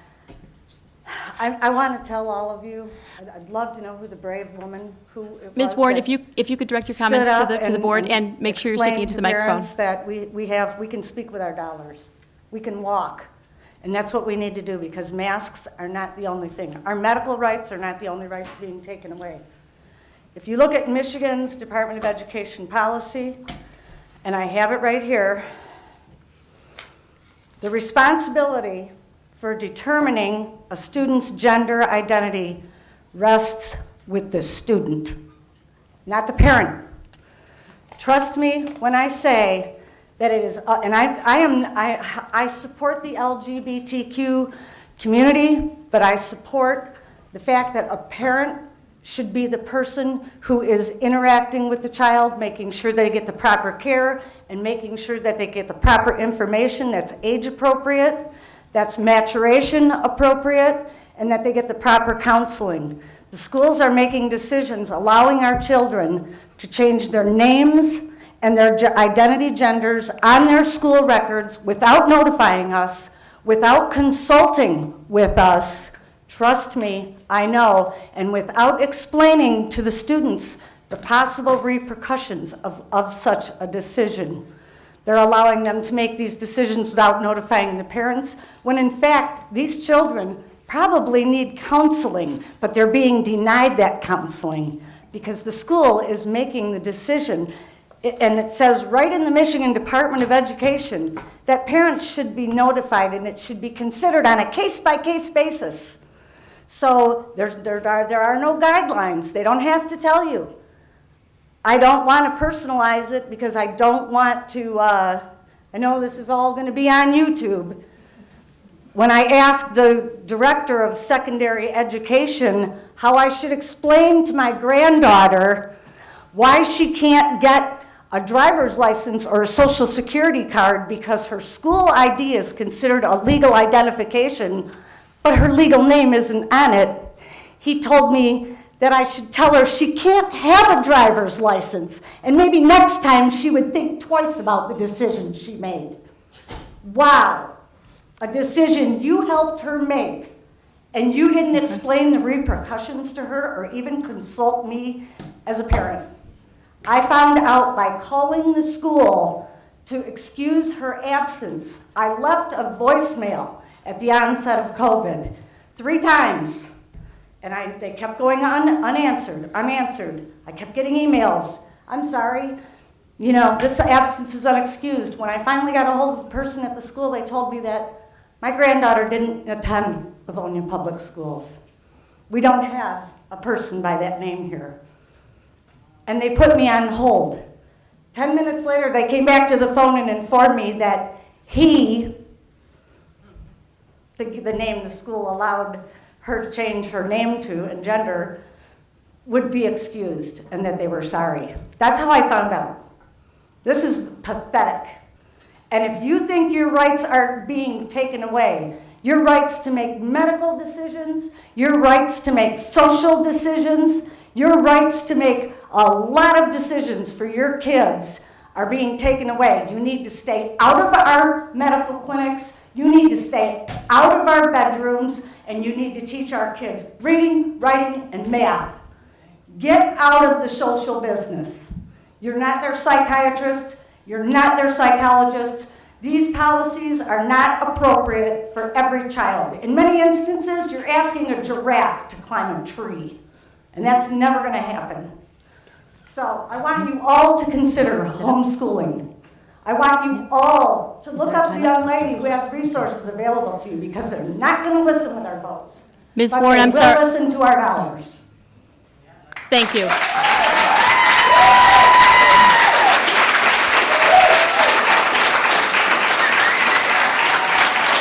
Our next speaker is Audrey Denton, followed by Rosemarie Denton. Good evening. There's something I wanted to bring up first. There was an interview recently with I don't know if he's a doctor, Francis Collins, the director of the NIH. And in this interview, this statement was posed to him. I think we've created a concern about panic with the outbreaks among children when children do not demonstrate any significant symptoms. I don't think you have any data showing that there is a significant greater risk of being sent home than lifelong learning deficits. Here's how the director of the NIH responded. This was recently. I don't think we have the data on either side of it, Hugh. I think right now we are all trying to do the best we can. The CDC really hates to have to make recommendations based on anecdotes, but sometimes it's what you've got at the time. My child should not be required to do something based on an anecdote. My child is not a guinea pig. Our children aren't guinea pigs. Remember, we actually, like people are saying, the control is in our hands. It all depends on what we're going to do. What will we do? Something's been sitting on my mind the last week. Mrs. Burton, you talked about being frustrated because you had made a decision, you had come to a decision about masks being optional, but the health department was vilifying you. I have a quote that I think we've probably all heard. When a government fears the people, there is liberty. When the people fear the government, there is tyranny. That's from Thomas Jefferson. I wonder, what is it called when the government fears the government? It's a concern to me. So I appreciate your time. I appreciate when we discover that parents can make the decision that we can keep sending our kids to school with the ability to breathe freely based on our decision on how to care for our child, because it's your role as a district to leave the care up to us, and you support us as parents. Thanks. Thank you.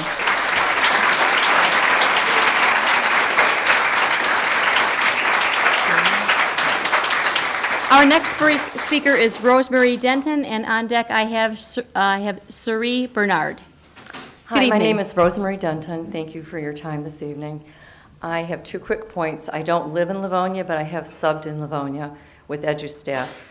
And having said that, last year, because of the mask mandate and the situation, I would not go into a classroom. I renewed my license to sub. All school districts are in need of subs, and was gearing up to do that this year. And then as this mask nonsense is coming on again, I will not go into a classroom and look at a classroom full of beautiful little faces of little children. I primarily will stick in the elementary grades when I sub. I'm not going in and looking at kids with their faces, their God-given faces, covered. It is wrong. It is unjust for these kids. They can't see, emotionally. You know this. I'm not telling you any rocket science here. So that's my first point. My second point is I was in Costco, and I took a picture, and I'm kind of following up on what the other gentleman said, the toxicologist. I took a picture of the mask box. Now, my original cap that I wore was dental hygiene, and I was a pediatric dental hygienist at Ford Hospital for years before we had masks. Then we did get masks, and that was primarily for splatter and so forth. But I've been away from that, and I did go in, as I mentioned, to Costco, and I took a picture of the mask box. You saw the gentleman had it here, and the first thing it says on the box is made in China. The second thing it says on the box is not for medical use, intended for single use only, discard after use. This general use mask cannot eliminate the risk of contracting an infectious disease. And all these people are telling us how great they are. The box says it right there. So thank you for your time. Thank you.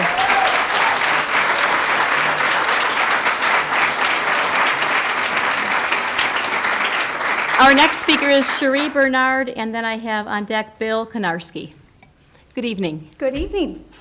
I am a parent of 4, count them, 4 children right over there, who went to LPS in person last year. I'd like to give you 2 important observations that are part of the scientific method. Some folks supporting universal masking in schools do not understand that school is not a hospital, a grocery store, or a restaurant. Therefore, they don't understand what happens with the child's mask in school. After all, children do not follow the same strict protocols as a nurse or a doctor involving a mask, which usually involves changing a mask every 45 minutes or in between patients. My children have witnessed children dropping their masks in the halls, playgrounds, and even in the bathroom near toilets and urinals, and putting the mask back on. A mask worn by children all day at school ends up looking worse than a rag used in a house of ill repute. That is not a mask for disease prevention. That is a mask for disease perpetuation. My second point of observation is, I have also seen this summer that LPS staff who have spoken for universal masking of our children have no problem going out to restaurants with strangers where people are free to expose their faces. But they're afraid of my child's smiling faces. So far, using the observation part of the scientific method, my hypothesis is being proven that this has nothing to do with disease prevention. It is up to you to prove to parents and children that the end results have nothing to do with usurping parental authority. Or else, I take my 4 children out of your school district.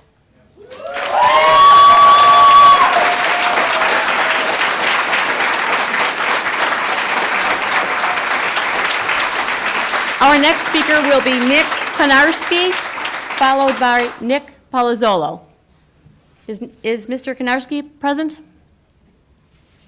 No. Seeing not, you can mark it as such. Our next speaker is Nick Palazzolo.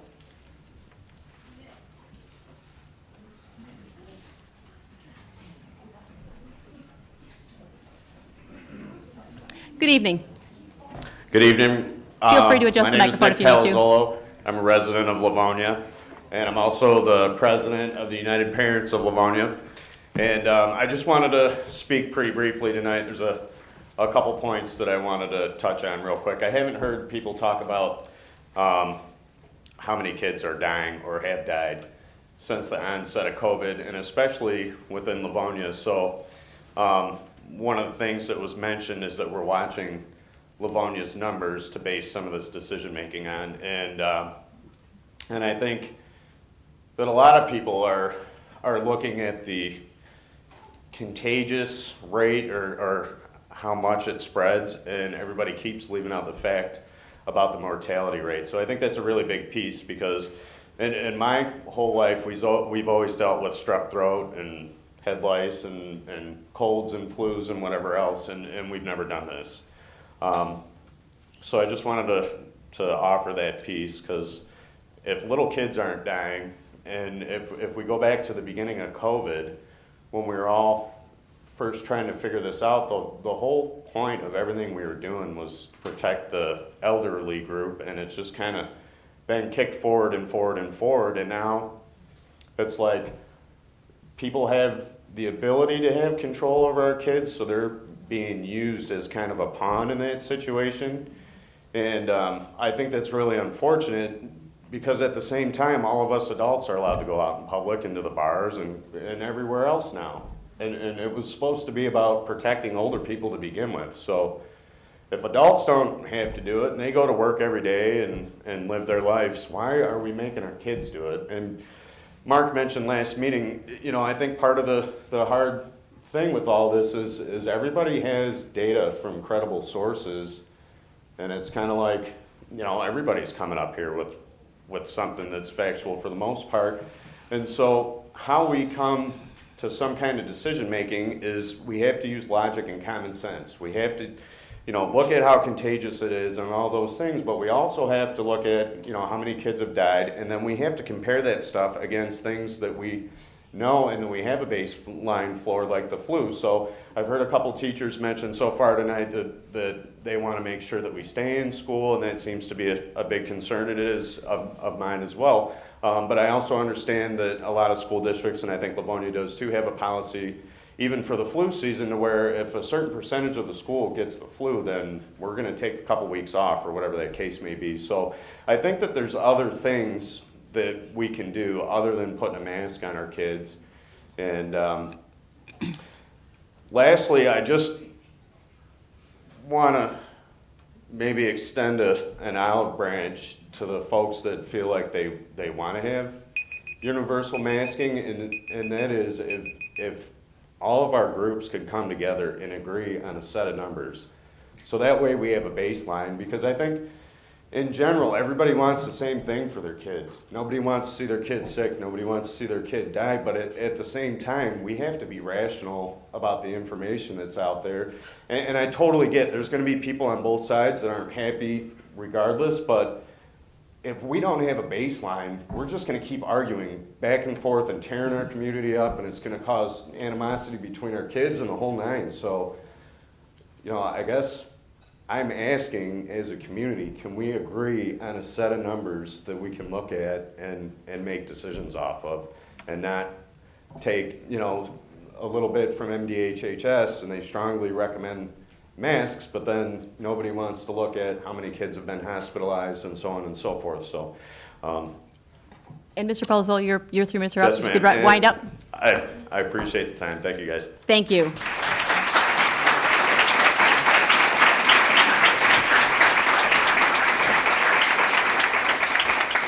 Our next speaker is Crystal Fulton.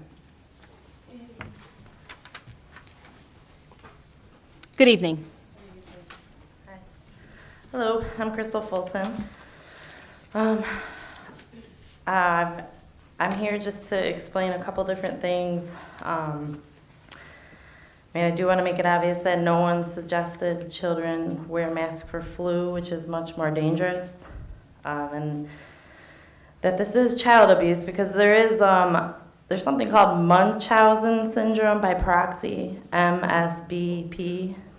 It's a mental health problem in which a caregiver makes up or causes an illness or injury in a person under his or her care, such as a child, an elderly adult, or a person who has a disability. Because vulnerable people are the victims, MSBP is a form of child abuse or elder abuse. Victims are most often small children, and they may get painful medical tests they don't need. They may even become seriously ill or injured or may die because of the actions of the caregiver. Children who are victims of MSBP can have lifelong physical and emotional problems and may have Munchausen syndrome as adults. And this is a disorder in which a person causes or falsely reports his or her own symptoms. We wouldn't let parents put football helmets on kids because of fear of meteor falling from the sky. Children are most likely to die of a rock from the sky than COVID. This is very delusional, psychotic, and it seems like hypochondria. We do have effective treatments. A child is 66,667 times more likely to be sold to human traffic than die from COVID-19. In addition, masks assist them in being kidnapped and transported undetected and unidentified to anyone. In addition, masks create a barrier to learning. That would be verbal and nonverbal communication, facial expressions, learning to speak and to read. If they're hot and dizzy, they get a headache. There's emotional abuse. Teaching the air is toxic is what's happening. And young children do not regulate their temperature well. They do not sweat efficiently like really young children, the preschool, kindergarten, first grade, just to reduce their temperature, nor are they aware enough of their physical needs to know when they are in danger. They regulate their temperature through their exhalation. The students were not fine last year with masks. They were rebreathing toxic levels of CO2. They suffered from migraines, headaches, increased cavities, lightheadedness, increased levels of strep throat, bacterial pneumonia, increased anxiety, blacking out, and throwing up. So I just wanted to make that clear tonight, and please do not mandate masks for us for the fall. Thank you. Thank you.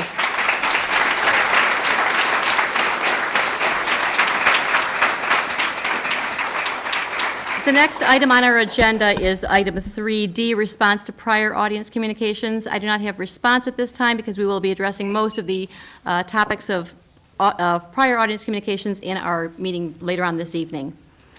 The next item on our agenda is item 4, consent agenda. And may I have a motion, please? President Burton, Mr. Johnson. move that the Board of Education of the Livonia Public Schools School District approve the following consent agenda items as recommended by the superintendent. 5A, minutes of the organizational meeting of July 26, 2021. 5B, minutes of the regular meeting of July 26, 2021. 5C, minutes of the special meeting of August 16, 2021. 6A, approval of 2021-2022 tuition rate. Support. We have a motion by Mr. Johnson, supported by Mrs. Jarvis. Are there any questions on the consent agenda? No? Seeing none, Mrs. Bonfield, would you please take the roll? Mr. Johnson? Yes. Mrs. Jarvis? Yes. Mr. Centers? Yes. Mrs. Acosta? Yes. Mrs. Bonifield says yes. President Johnson? Jeez. That's okay. We'll go back and forth. President Burton? Yes, and that motion passes. Thank you. The next item on our agenda is item 6B, approval of construction manager for the 2021 bond. May I have a motion, please? Yes. President Burton. Mr. Centers.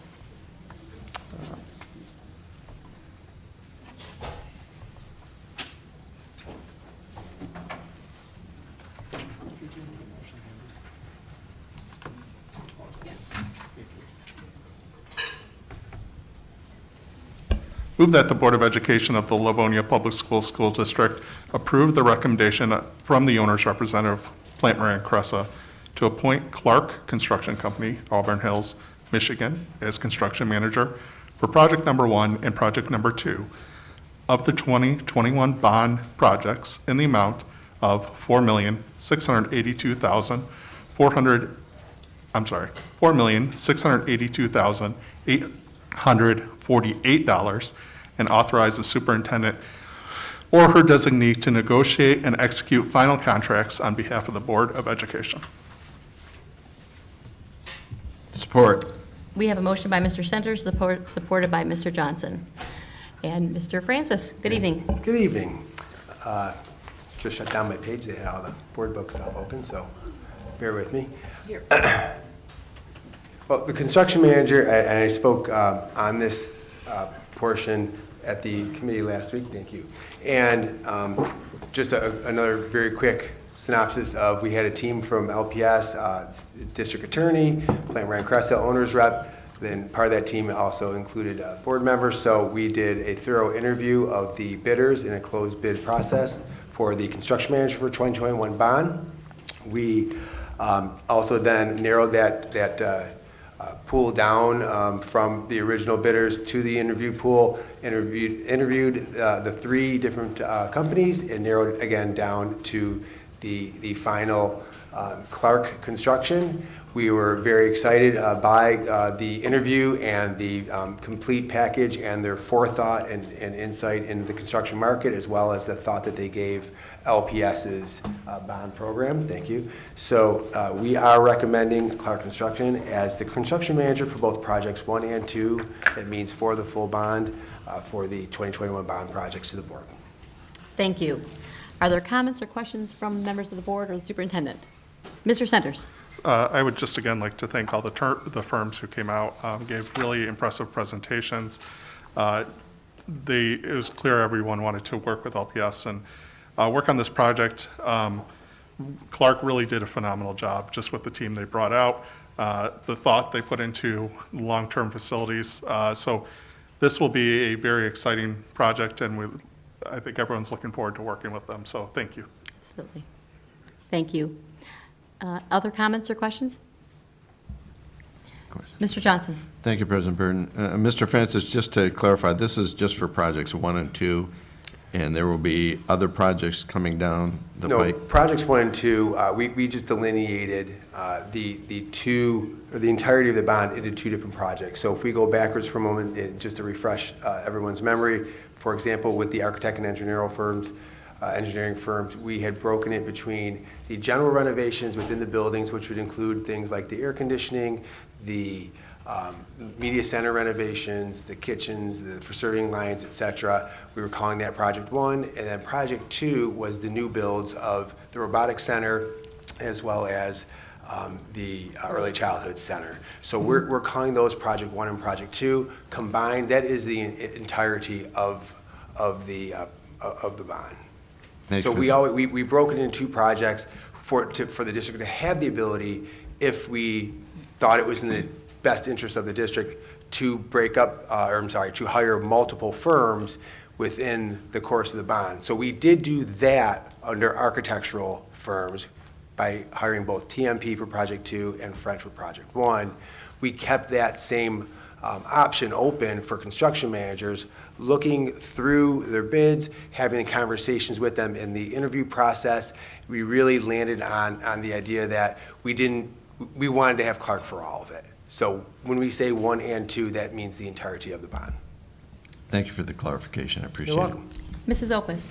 Thank you, President Burton. I'll just add that one of the things as we interviewed each of the firms, and the construction manager role, as you know, is a really important one. And because we're selecting one firm to work with us over the next 6 years for all of those bond projects, I throw a pen at you, Mr. Johnson, that it really, as we take a look at large-scale projects like the new builds, as well as just really the day-to-day renovations that we're looking at each school, one of the things that is essential after we're doing a condensed project during the summer is that closeout process. And Clark has really refined their closeout process. And you'll often hear us refer during the bond to what we call a punch list, and that comes at the end of the project, and usually in the next up to 90 days of follow-up. And what happens is obviously we have our certificate of occupancy, we're back into the schools, but there are little objects and little areas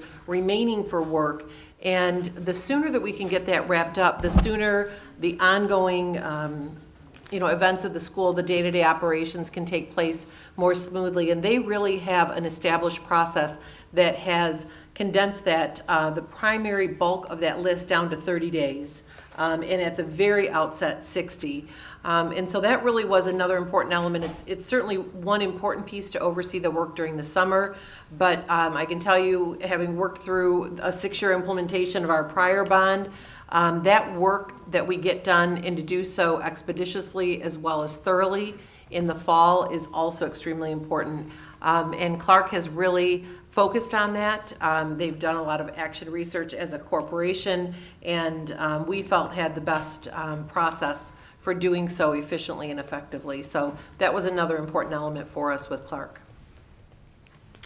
Thank you.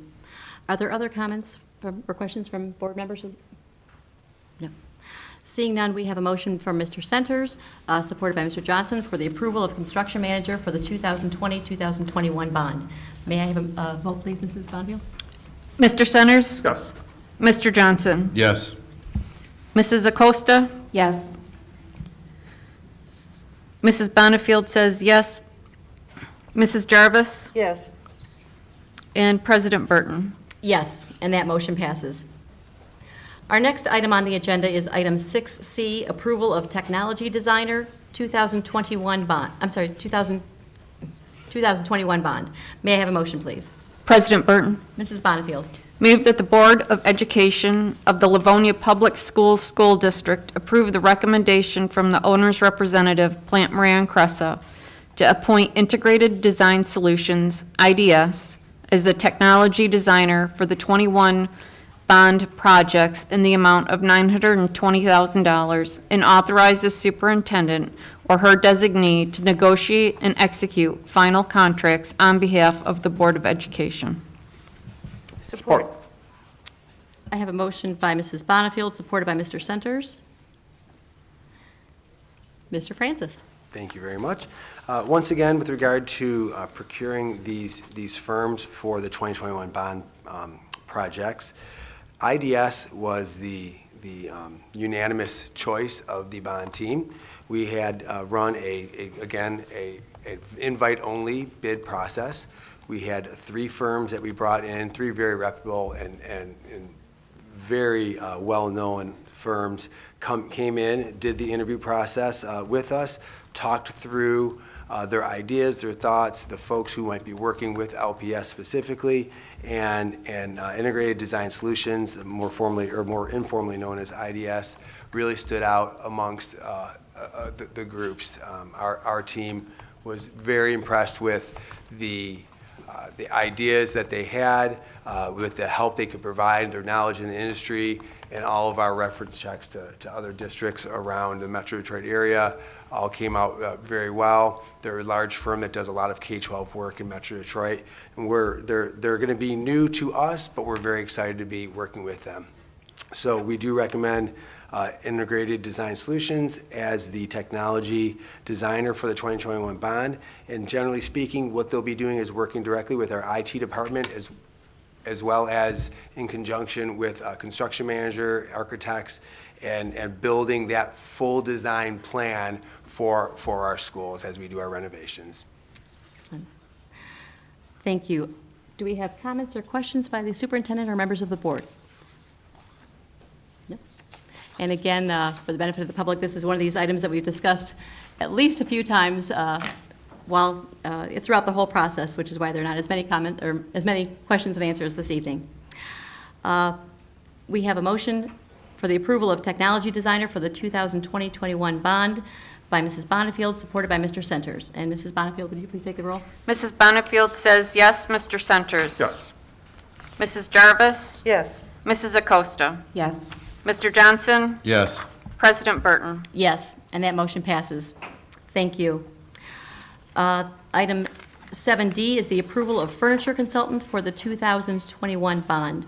May I have a motion, please? President Burton, Mrs. Jarvis. move that the Board of Education of the Livonia Public Schools School District approve the recommendation from the owner's representative, Plant Moran Cressa, to appoint French Associates Incorporated, Rochester, Michigan, for Project 1, Staff Furniture and Library Media Centers, in the amount of $206,000. And TMP Architecture Incorporated, Bloomfield Hills, Michigan, for Project Number 2, Robotics and Early Childhood Centers, in the amount of $52,000. And authorize the superintendent or her designee to negotiate and execute final contracts on behalf of the Board of Education. May I, do we have Support. a support? Okay. We have a motion by Mrs. Jarvis, supported by Mr. Johnson. Mr. Centers, Mr.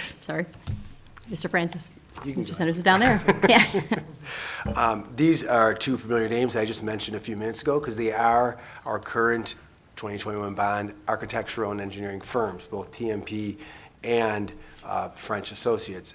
In the original bid for A&E services for the bond, we had added an alternate portion, and we asked for bids on furniture design. At the time, we had just put that on pause. We went forward with the formal bid process, brought on board TMP, brought on board French Associates, and as we started our meetings, we have weekly, every other week, we meet with them, and every week we meet internally about the bond. And as the conversations came around to what makes the most sense with regard to furniture design, it made the most sense both from a design aspect, a functionality aspect, and really a fiscal aspect to have accept the alternate bids from both companies and have our French Associates do furniture design for the spaces that they were going to be designing, because many of the spaces, and as the best example is, they're going to be doing our media centers over the next several years in all of our buildings. They're going to design the space for the furniture and the use of the furniture within it. Same with our early childhood center and robotics centers, and TMP is going to now do the furniture design for those spaces that they're designing for the robotics and for early childhood. It just made the most sense. We only waited just to be able to talk through the process as opposed to getting a third-party designer. So we recommend both of these firms for furniture design. Thank you. Are there comments or questions from the board or superintendent?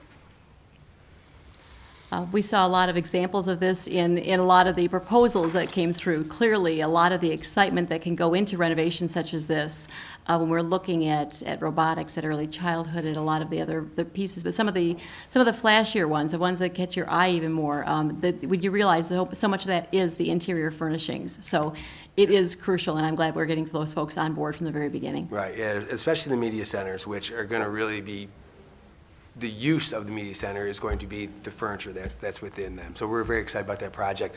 Not that we're not excited about all of the projects. Yep. Some of them, it's just more visual than others. Mrs. Oquist. Yeah, and I'll just add on that, I really think that's one of the things that struck us as we've done these tours and begun tours of recently renovated media centers, robotics areas, early childhood centers. One of the things, especially in those learning collaboration spaces, is what an impact furniture makes on those spaces and how our students will utilize them.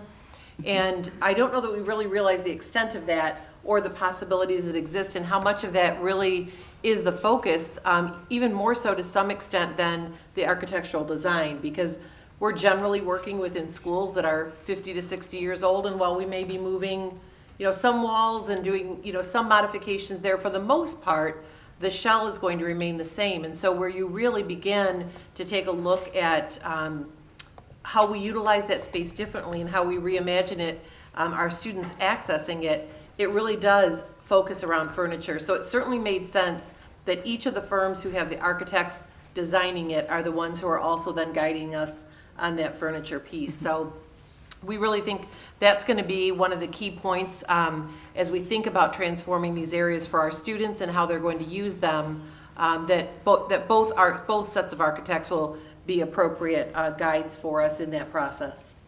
Terrific. Thank you. Any other comments or questions from the board? Seeing none, we have a motion by Mrs. Jarvis, supported by Mr. Johnson. And Mrs. Bonnefield, could you please take the roll? Mrs. Jarvis? Yes. Mr. Johnson? Yes. Mr. Centers? Yes. Mrs. Acosta? Yes. Mrs. Bonnefield says yes, and President Burton? Yes, and that motion passes. At this point, we have been at our meeting for a little over 2 hours. We are going to take about a 5-minute restroom break, and then we will reconvene. We are now at recess just momentarily.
Thank you. Welcome to the continuation of the Livonia Public Schools Board of Education regular meeting of August 23rd, 2021.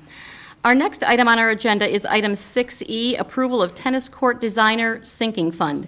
May I have a motion, please? President Burton. Mrs. Acosta. Move that the Board of Education of the Livonia Public Schools School District approve the recommendation from the owner's representative, Plant Moran Cressa, to approve Foresight Design Incorporated, Berkeley, Michigan, to provide design services for the Franklin High School and Stevenson High School tennis court updates in the amount of $71,200, and authorize the superintendent or her designee to negotiate and execute final contracts. Support. We have a motion by Mrs. Acosta, supported by Mr. Centers. Mr. Francis. President Burton, we have a lot of designers this evening that we're having approved, and this one is for tennis court design. Foresight has worked with the district for many years, and most recently, starting in 2017, on the 3 high schools, different athletic field renovations. In that time and coming up, we've had good success with Foresight as both designer as well as being the district's representative on site. So they come just like any other construction project.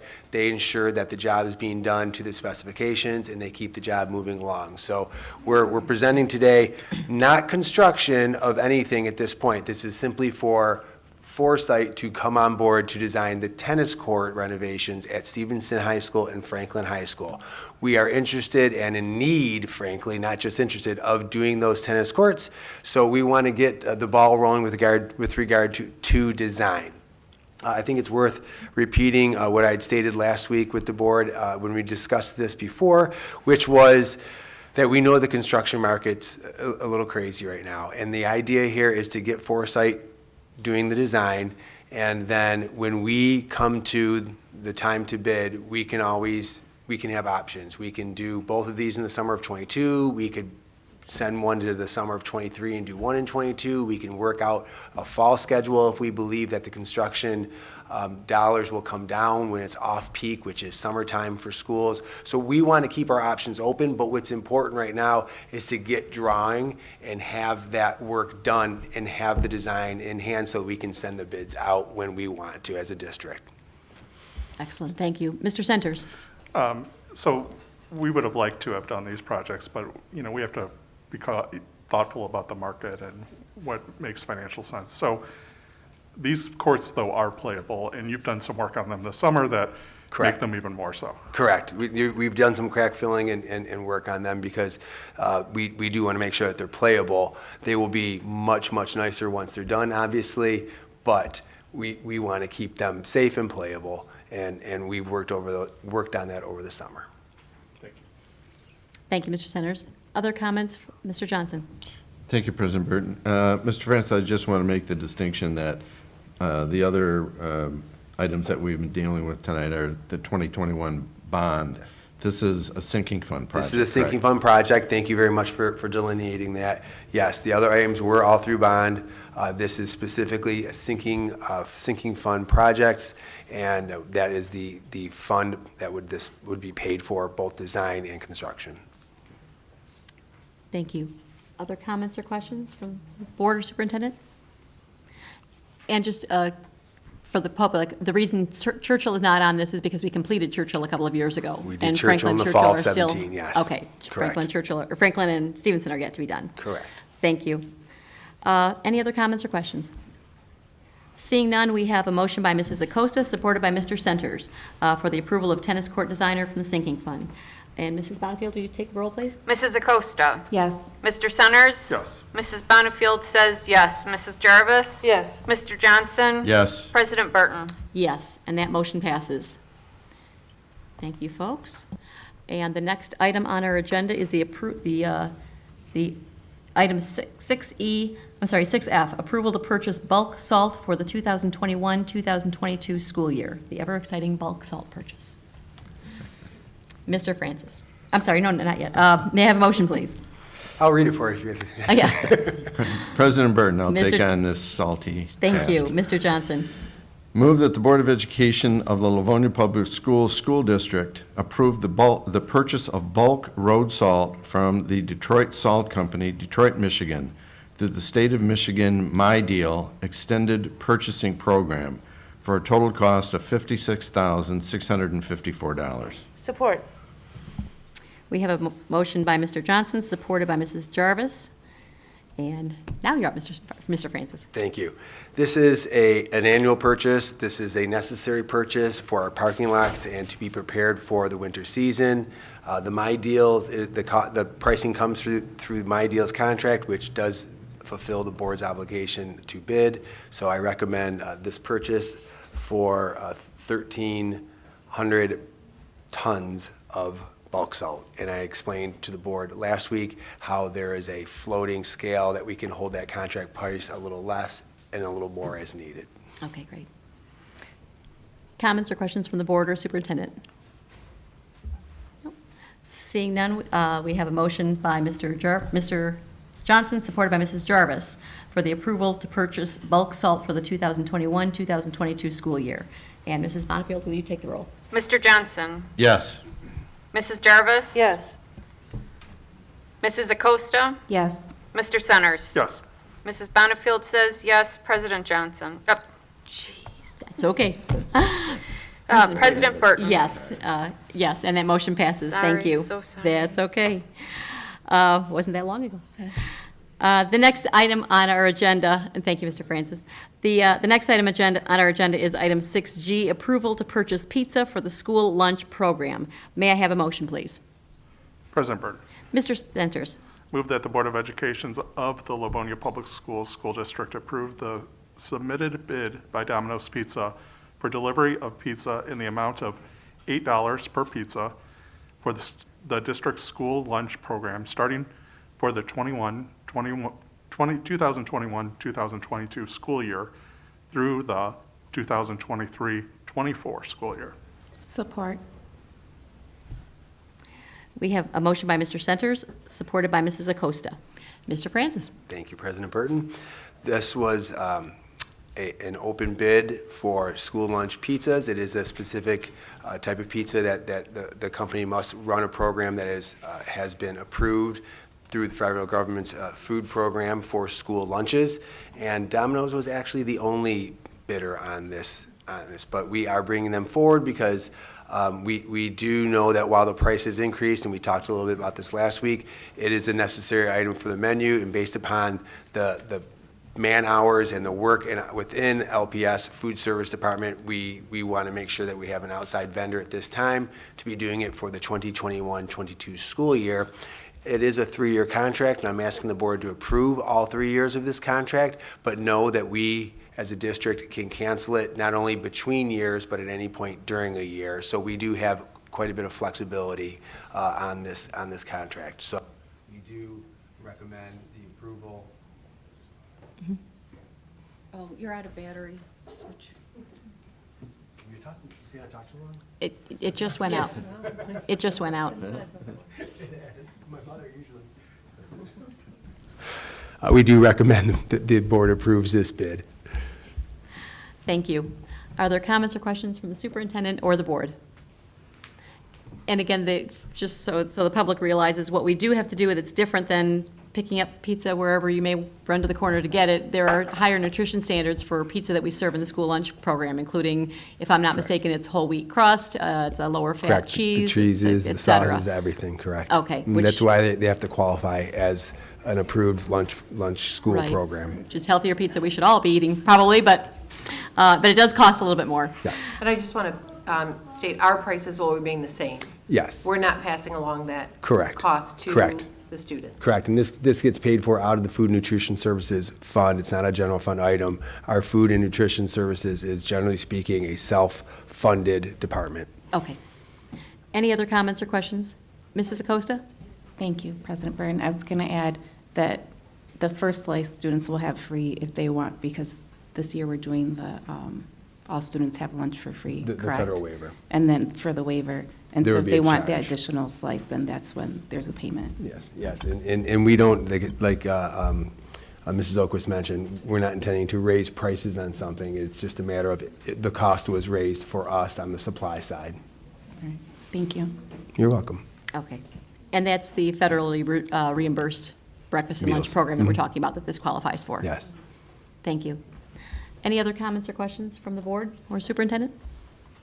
Seeing none, we have a motion by Mr. Centers, supported by Mrs. Acosta, for the approval to purchase pizza for the school lunch program.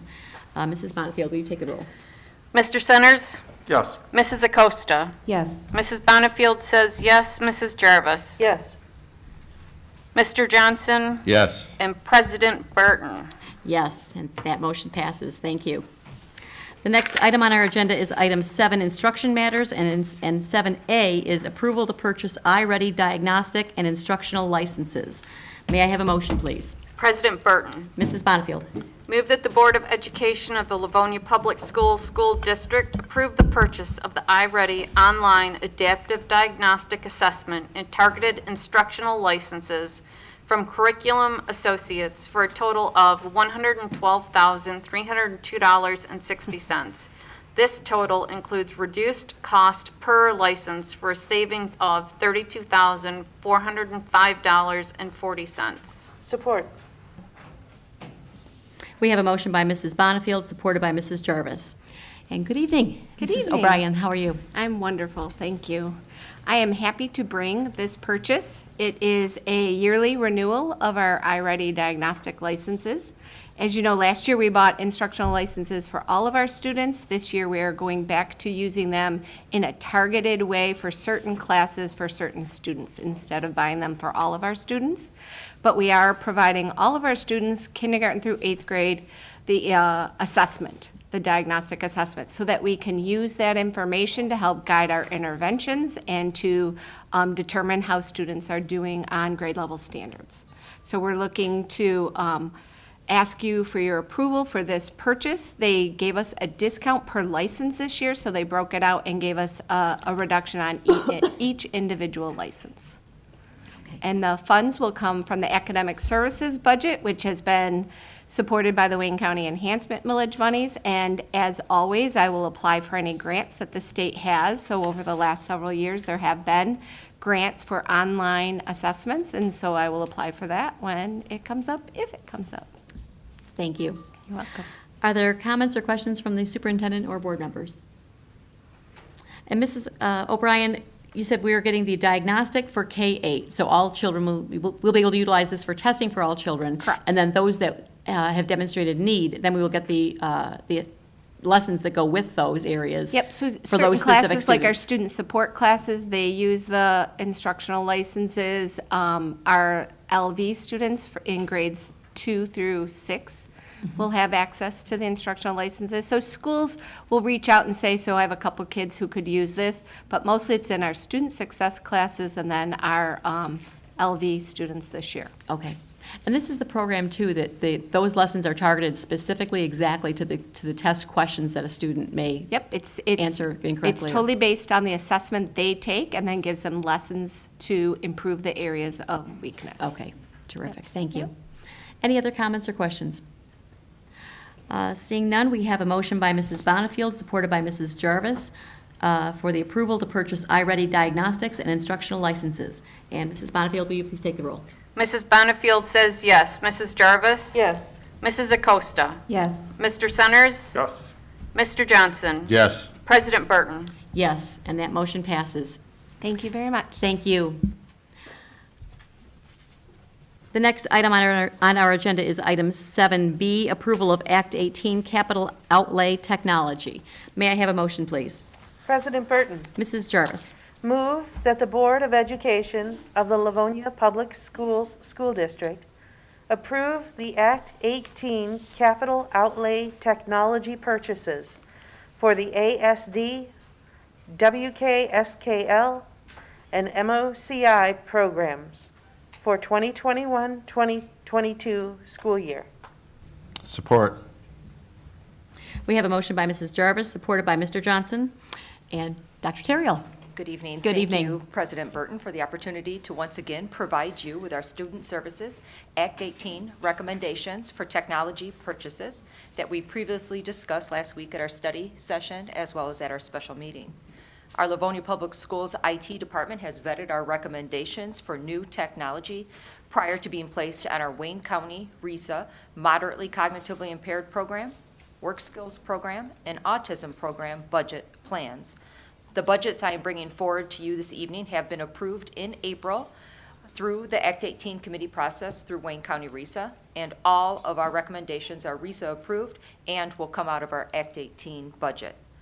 Our technology plan is consistent across all three of our programs, of which we have 20 ASD classrooms, 10 MOCI classrooms, and 9 work skills classrooms. Our recommendation is for Promethean boards, which are interactive whiteboards that allows for added accessibility and interaction for our students. These boards can be standalone computers or connect to our teacher workstations. We are adding web cameras and document cameras as well for our teachers to be able to present printed materials as well as web-based materials. Teachers will also be receiving new laptops to replace old computers. So I'm asking for your approval for our moderately cognitively impaired technology budget, which totals $38,289. Our work skills technology budget, which totals $35,715. And our autism technology budget, which totals $45,093, for a total recommended purchase of $119,097 from our approved Act 18 budget. Comments or questions from the superintendent or board members? Dr. Terrell, when you're talking about the Act 18 budget, that means this has been specifically funded by Wayne RESA as part of the program of support for our special education students that are affected, not only Livonia Public Schools students, but our Western Wayne County students that we service in Livonia Public Schools. And that's why RESA funds this. Is that correct? That is correct. We service 13 other school districts that we provide services for in our moderately cognitively impaired program, our program for students with autism, as well as our work skills program, which is our 18 to 26-year-old program. Okay. Thank you. Other comments or questions from the superintendent or board members? Seeing none, we have a motion by Mrs. Jarvis, supported by Mr. Johnson, for the approval of Act 18 capital outlay technology. And Mrs. Bonnefield, will you take the roll? Mrs. Jarvis? Yes. Mr. Johnson? Yes. Mr. Centers? Yes. Mrs. Bonnefield says yes. Mrs. Acosta? Yes. President Burton? Yes. And that motion passes. Thank you. Thank you. Thank you, Dr. DeHiriel. The next item on our agenda is item 7C, update on plans and preparation for the 2021-2022 school year. This item does not require a motion because it is not an official vote. However, it will be a consensus item but with the Board of Education and the cabinet members.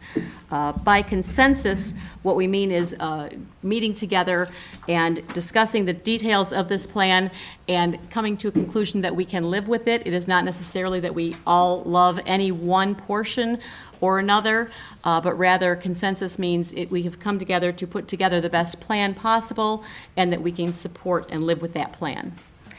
Mrs. Oquist, I'm going to turn this over to you at this time. Thank you, President Burton, and thank you to everyone who has really spent a great deal of time sharing thoughts and feedback with us over the past several weeks. We are bringing to you some recommendations this evening for your consideration that have been talked about each day for several days, over several weeks. We've garnered input from a significant number of members of our community, members of our staff who have reached out. We've had an opportunity to meet with our entire administrative leadership team and as well as our district leadership. We also appreciated the time last week for our Board of Education to really spend some time on some of the key mitigation measures and give us some feedback on that. Additionally, I know a number of us have also participated in community-based meetings with medical professionals, with members, with other community leaders, and other Wayne County superintendents, as well as connected with members from the Wayne County Health Department, and the Michigan Department of Health and Human Services. So it really is a broad-ranging set of mitigation measures, and so we'd like to go through those with you this evening, and I have with me members of our cabinet team to really touch on a few pieces that are more specific to their programming. So we'd like to go through this in its entirety, and then really pause and garner feedback from you on the recommendations, and have some dialogue prior to us sharing this with our school community, staff, and parents. So I'm going to read the portion of the mitigation measures. So we shared that with you this evening. You should have a paper copy in front of you. And so I'd like to spend a little bit of time talking about the background. So we start with, we recommend a set of mitigation measures for our district, which first and foremost allow for our students to participate in in-person learning for the 2021-22 school year. These measures are intended to provide an environment for our students and staff which balances health and safety considerations along with social emotional well-being while remaining respectful and reflective of the guidance provided by health agencies and the feedback shared with us by our school community. A layered approach to these measures will be based on factors for consideration listed below. And Mr. Francis and I are going to spend some time on those factors for consideration because one of the things I know that the board had asked about and community members had asked about were, what data are you looking at? What information are you gathering? What are you monitoring? Why have things changed even since June? And so I think it's really important that we spend some time on those factors for consideration. So I want to share, again, a piece from the Michigan Department of Health and Human Services. And we take on the mantle of responsibility to make these decisions for our district. And so one of the things, and I'll quote their document, together with local public health officials, school administrators should consider multiple factors when they make decisions about implementing layered prevention strategies against COVID-19. Since schools typically serve their surrounding communities, decisions can be based on the school population, families and students served, as well as their communities. Robust layering strategies will consider primary factors. The factors for consideration, this is now our documentation. So the reason I wanted to share that piece is because we talked about that a little bit last week, and prior to that, we talked about the importance of if we were going to be charged with the responsibility of making this decision, then we were going to look specifically at a number of factors, including local data for our community, regional data, as well as the age and the population of the students that we serve. So we share with you these factors for consideration, which were developed based on guidance from local, state, and federal health agencies, and they will be continuously monitored by district administration. Updates may be made to any of the aforementioned mitigation strategies based on changes in the key factors. Those updates may be made district-wide or at a particular school or level based on necessity, and we would certainly communicate those changes. So the factors for consideration that Mr. Francis and I are going to share are something that we monitor on a regular basis, and by a regular basis, we generally mean daily for most of these factors. In some cases, they are weekly factors or as different factors arise. So those 5 pieces are, the first is local case data. We heard from the board clearly that a focus for the data should be on what is happening within our school community. So we will do a daily review, or we do a daily review of the following: Livonia, number of daily positive COVID cases; Livonia 7-day cumulative; Livonia per 100,000 average, and trend lines of the data collected. And then we share, and this will certainly all be part of the information that goes out to our school community, the data sources for that information, and I'll have Mr. Francis speak to those in a moment. The second is school-specific or level-specific case data, and that would include identifying any clusters of cases in a particular program or activity, school or level, monitoring for signs of spread. You may recall last year, that was one of the things that we did when we looked at whether or not a school or a level needed to pivot to remote learning while we were in person. We looked at very school-specific or level-specific data. And so we keep a close eye on that piece. In addition to what's happening in the community, we want to know what's happening with our own students. The third is the age of students, taking into consideration access and accessibility to vaccinations for each age group. This is one of the factors also shared by the local health agencies and our state health agency. So again, looking at local case data, those 4 factors, school-specific or level-specific case data, age of students, and then moving to the greater region. We've also had conversation about, we don't just live in a bubble, we do have a greater region, and so we look at our county case data. When we look at that, we're really monitoring trends. And so we're looking at positivity rate by week within our region, as well as trends of cases by week. And again, I'll have Mr. Francis speak to that in a moment. And finally, recently, CDC has come out with transmission levels. They rate from low to moderate to substantial to high. Thank you. And they're color-coded. And again, in reflecting the feedback that we had received from the board, we are monitoring what we refer to as local CDC transmission levels. So although we will not be tying our recommendation directly to these levels, we will review where we are, and we will share that with you this evening. A review of local transmission levels will serve as one data point in our decision-making and allow us to see those clear trend lines. So again, local case data, school-specific or level data, age of students, Wayne County, and then local CDC transmission levels. Mr. Francis, do you want to spend a few minutes just taking us through, and really we've been monitoring this since spring of 2020, many of these factors. Correct, and I'd be happy to walk through. The document that we keep track of the items, and the board has seen this, of course.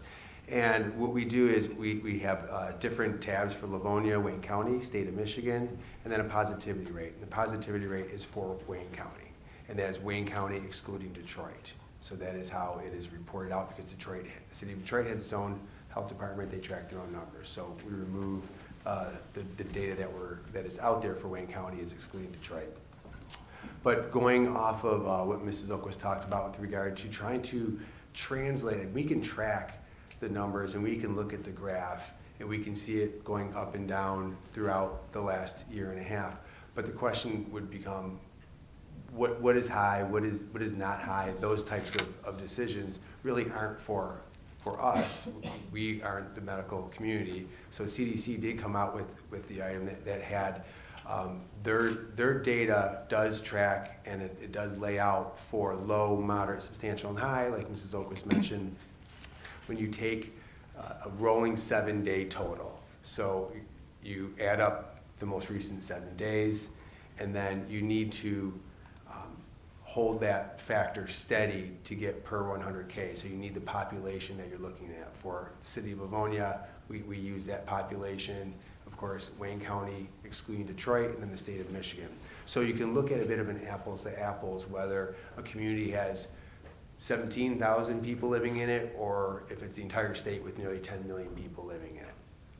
So going through that, we daily get the new cases for the city of Livonia right from the city's COVID tracker website. So they put the cases down each day. They're quite diligent about it, and they post it each evening.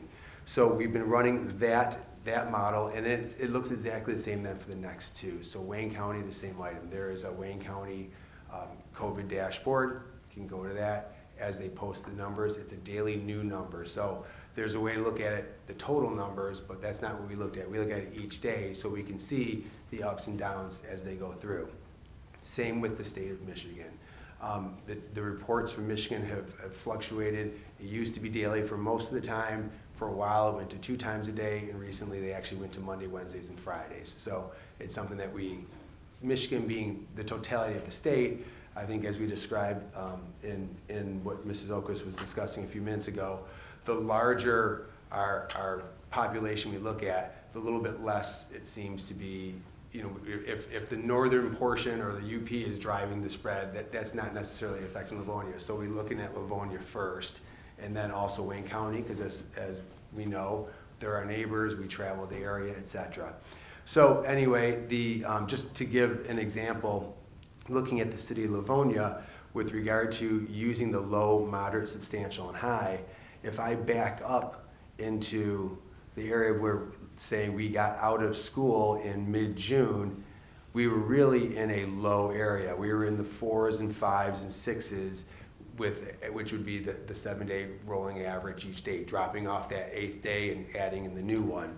And as we got into mid-July and started having conversations, the last meeting the board had for July was on the 26th, and when we look at late July, we actually had started to move into what is the yellow band, which yellow would then be moderate. So we went from a low in the early parts of the summer when we got out of school, and using again the CDC numbers, which, just to be very clear so we're on the same page, less than 10 is low. Between 10 and 49, really 49.99 if you want to get down to the decimal, is the yellow, which is moderate transmission. And then the orange is substantial transmission, which is 50 up through 99.99 cases, and that's again the total for the week. And then high transmission is 100 or more, and that's the red.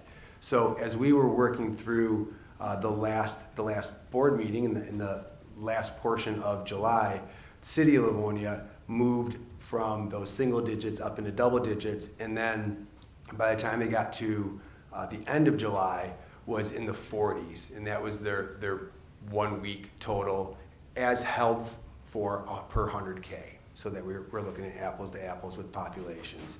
And then as we continue to move through the month of August, it has been rising through the month of August. We are still in orange, which is substantial, but right now we are knocking on the ceiling of that substantial number in the mid-90s, and the CDC's number at 100 or higher, as I just mentioned, would be considered high, and that's the color red just in the color coding system. So that's the city of Livonia numbers, and no matter how you hold it, whether you want to take a daily average, a weekly average, the graph always looks the same. It's just a matter of the scale on your x-axis. So it's really a matter of looking at that trend. Are we moving into higher transmission, or are we lowering down through our transmission? It's really that trend line. And we do the same thing for Wayne County and for the state of Michigan, both of which are actually in the high transmission, over 100. The state has been over 100 only for the past handful of days. They were insubstantial, and again, their trend data was showing in the 50s in the beginning of August, then into the 70s, and then 80s and 90s, and then recently in the middle of last week or late last week, they went into what would be considered high. They broke the 100 barrier. In Wayne County, similarly, you see the same trend, but a little quicker, more a week into August, actually broke the 100 barrier. So looking at our neighbors in the county, looking at the state, that's sort of what the overall feel of it is. Just getting that data, setting it steady for per 100K, using the population of that data, and having the information. We're also able to track the positivity rate, again, for Wayne County, excluding Detroit, so we get that data when it's posted through the state's website, and we go Saturday to Saturday to Saturday to Saturday. So from a Sunday to a Saturday, you get the number of folks who got tested in Wayne County that's reported to the county health department, and then you get the number of positives out of all the people being tested. That's where a positivity rate comes from. You know, if there's X number of thousand people tested, how many came out as a positive test, divide in and get the percentage on that. So that's been rising up through the summer. It's rising slower than what the transmission rate is. It is at this point at the very top portion of moderate, and if it goes just 0.4% higher, it would be technically in the orange substantial. But I like to, you know, you can bounce between a decimal here and a decimal there. I think it's more important to look at the trend line that things go. Which way is something moving? Is something moving up? Is it moving down? Is it moving up very fast or very, very slowly? Is it crashing down very fast? So all of that story matters when we look at these things. Thank you, Mr. Francis. And so some of the data that we have now are the first and last, the local case data and the local CDC transmission level. We certainly know the age of the students as we talk about each of these separate mitigation measures, and then we have the Wayne County case data. What we don't have yet is the school-specific or level-specific case data.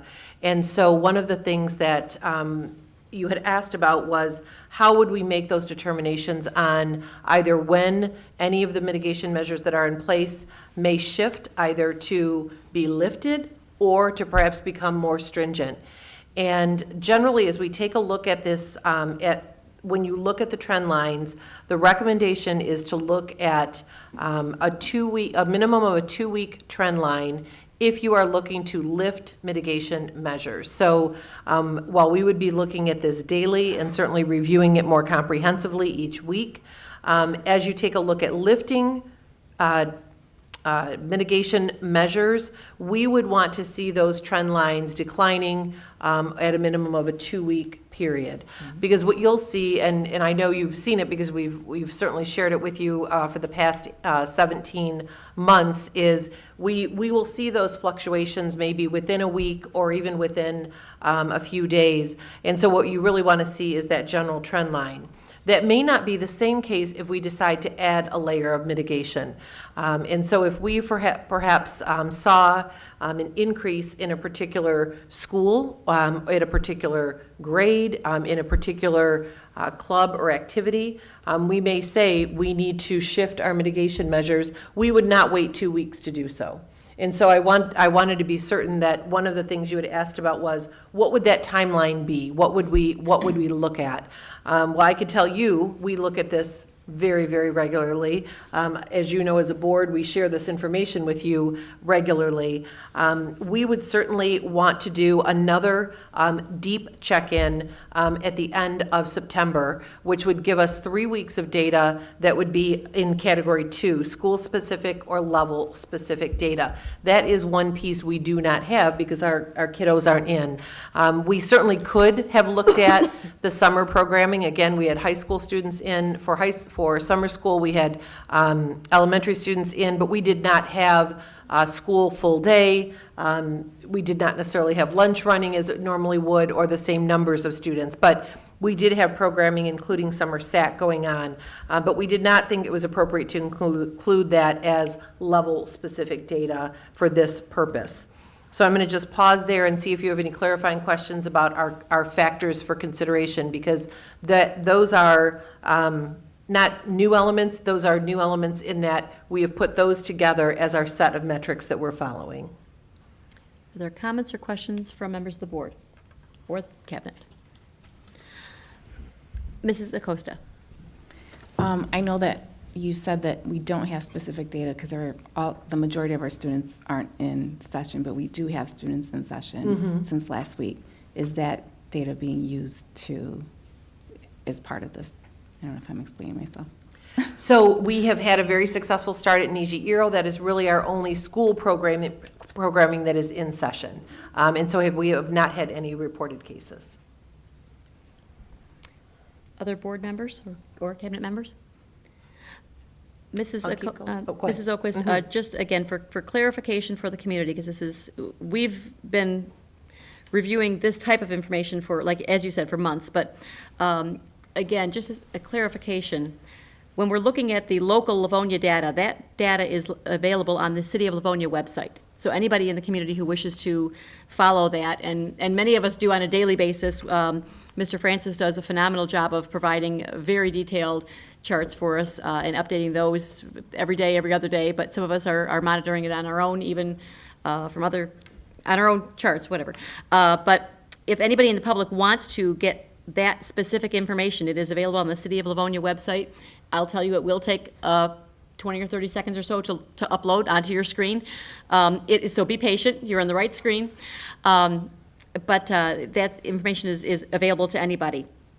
And again, Mr. Francis, just to confirm, when we're utilizing the CDC definitions of low, moderate, substantial, and high, the thresholds, again, are 10 or fewer cases, or under 10 cases is considered low.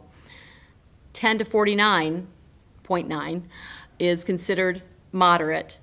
50 to 99.9 is considered substantial, and 100 or above is considered high. So we just took their definitions and we apply them to our Livonia data. Correct. So when we say Livonia, or when we say CDC standards with Livonia, that's what we're talking about. We take our information right off the Livonia website, and we use the CDC's definitions for how to categorize it. Correct. The CDC actually has a map that you can look at, the country, the states, and break it down and narrow it down to even by county. I don't see where they have municipalities, so it's easy to do though, is look at the, Right. Just look at the cities. And being just a little bit under 100,000 in population, it's not too hard to even just look at the raw numbers, add up the last 7. It is a touch higher than what that is because we're under 100,000. But if you get the population, you can get the closer, but it's pretty much that. And that's a significant piece, because for a while we were looking at a 7-day rolling average. But what this is utilizing is a cumulative 7 days. So we take the last 7 days, and rather than averaging those, we were taking the last 7 days and adding them together. But it's quite literally just dividing by 7 or multiplying by 7 on Right. a whole number. Right. Okay. Again, Mrs. Oquist, when you're talking about school-specific, an example of that was last year when we had high numbers that might have spiked in one of our high schools that caused us to take action in that specific school. We didn't do district-wide action. We just spotted in on the one area that was having an issue. And I assume that's what we're talking about, too. We're looking at school-specific information. We were not going to enact action necessarily district-wide if we find it on one sports team or in one specific middle school, for example. Is that correct? Well, we do have district-wide mitigation measures that we are recommending for Right. everyone. And then if there are additional layers, that would be based partially on school-specific or level-specific. Yes, that's Yeah. what I meant. Thank you Yeah. for clarifying that. Mhm. Any other comments from board members? No? Okay. Alrighty, so we'll keep going. Some of the other considerations for mitigation measures would be taking a look at individual large-scale events that may have additional layered mitigation measures based on the following factors: density of people in the space, whether or not the activity is taking place indoor or outdoor, the length of the event, and the nature of the activity. And again, we will continue to monitor any mandates that may come from health agencies or from the Michigan High School Athletic Association, which may necessitate a review of our current measures. So those are our factors for consideration in the recommendations we're bringing to you this evening, and those will also be what we will utilize to make any modifications, either of lifting restrictions in the future or, if needed, adding additional layers. So we're going to take you through. We will let you home at some point this evening. We're not going to take you through every piece. What we want to talk about is self-monitoring and daily screeners, self-quarantine in a school setting, cleaning protocols, mask wearing, vaccinations, ventilation, and again, we just spoke about large gatherings. And then Mr. Green and Mr. Willenberg are going to speak in broad terms about the myriad measures that we have at the elementary and secondary level. Again, we're not going to go into every detail that exists about arrival, dismissal, and lunch. Suffice to say, there are measures for that we're considering for the entire school day. What we're really sharing with you this evening are our recommendations for the district-wide measures that would apply to all grade levels. So I'm going to turn it over to Mr. Francis, who's going to talk about the self-monitoring and daily screeners. Thank you very much. It is still a requirement to monitor whether it is for an employee of Livonia Public Schools, a visitor to Livonia Public Schools. Visitor is a general term, could be a vendor coming in, it could be a parent coming in, it could be, generally speaking. In other words, a non-employee coming into the building, as well as We still have the student daily screener put out from Wayne County Health Department, and that is something that we sent out to families last year. It is just a PDF document. The first two, the staff web screener and the visitor web screener, are live forms. And so employees, each morning, and when I'm getting ready, I pop open my phone and I open up the browser that I have it just sitting on, and I tap through and I leave for work, and I answer those questions that are required. So we can gather that information, and it goes straight to the Human Resources Department. If somebody answers a question that says, yes, I do have a fever, or that it's something that it triggers an email to HR. The visitor web screener is very similar, and when folks come to the building, they'll continue to have to fill that out. Again, it is a web-based item. We have QR codes. You can take a picture with your phone and get to it. You can we have a tiny URL. It's easy to remember. I've memorized it over the last months. And you just fill that out. Again, you're asked, it's the same questions. All three of these documents are basically the same questions. It's just the formatting that we're able to use them. The third one being the student daily screener, that was a PDF that we had sent out to families. We just said, print it out, magnet to the refrigerator, and make sure you're looking for these signs from your child. If someone's not feeling well, whether it be an employee or a student, you stay home. And if you don't feel well, don't come in until whatever that particular symptom or symptoms were subside.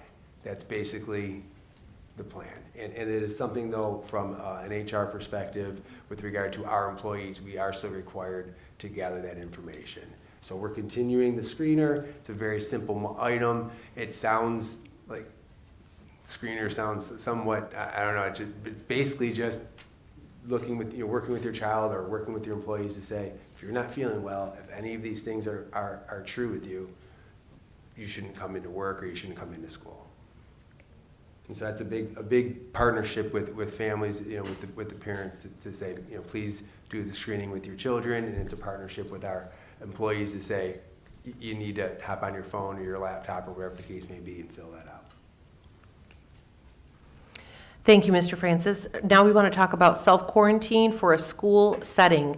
Dr. Terrill is going to walk us through that, and this is based on the Wayne County Health Department and CDC guidance for self-quarantines and close contact tracing. Good evening. So once again, we will be doing contact tracing in the schools and contacting families or staff members if a quarantine is required. So if an individual is considered a close contact, that is defined as somebody who is less than 3 feet of an infected person for more than 15 consecutive minutes. So if a staff member or a student falls under that category, then they are considered a close contact.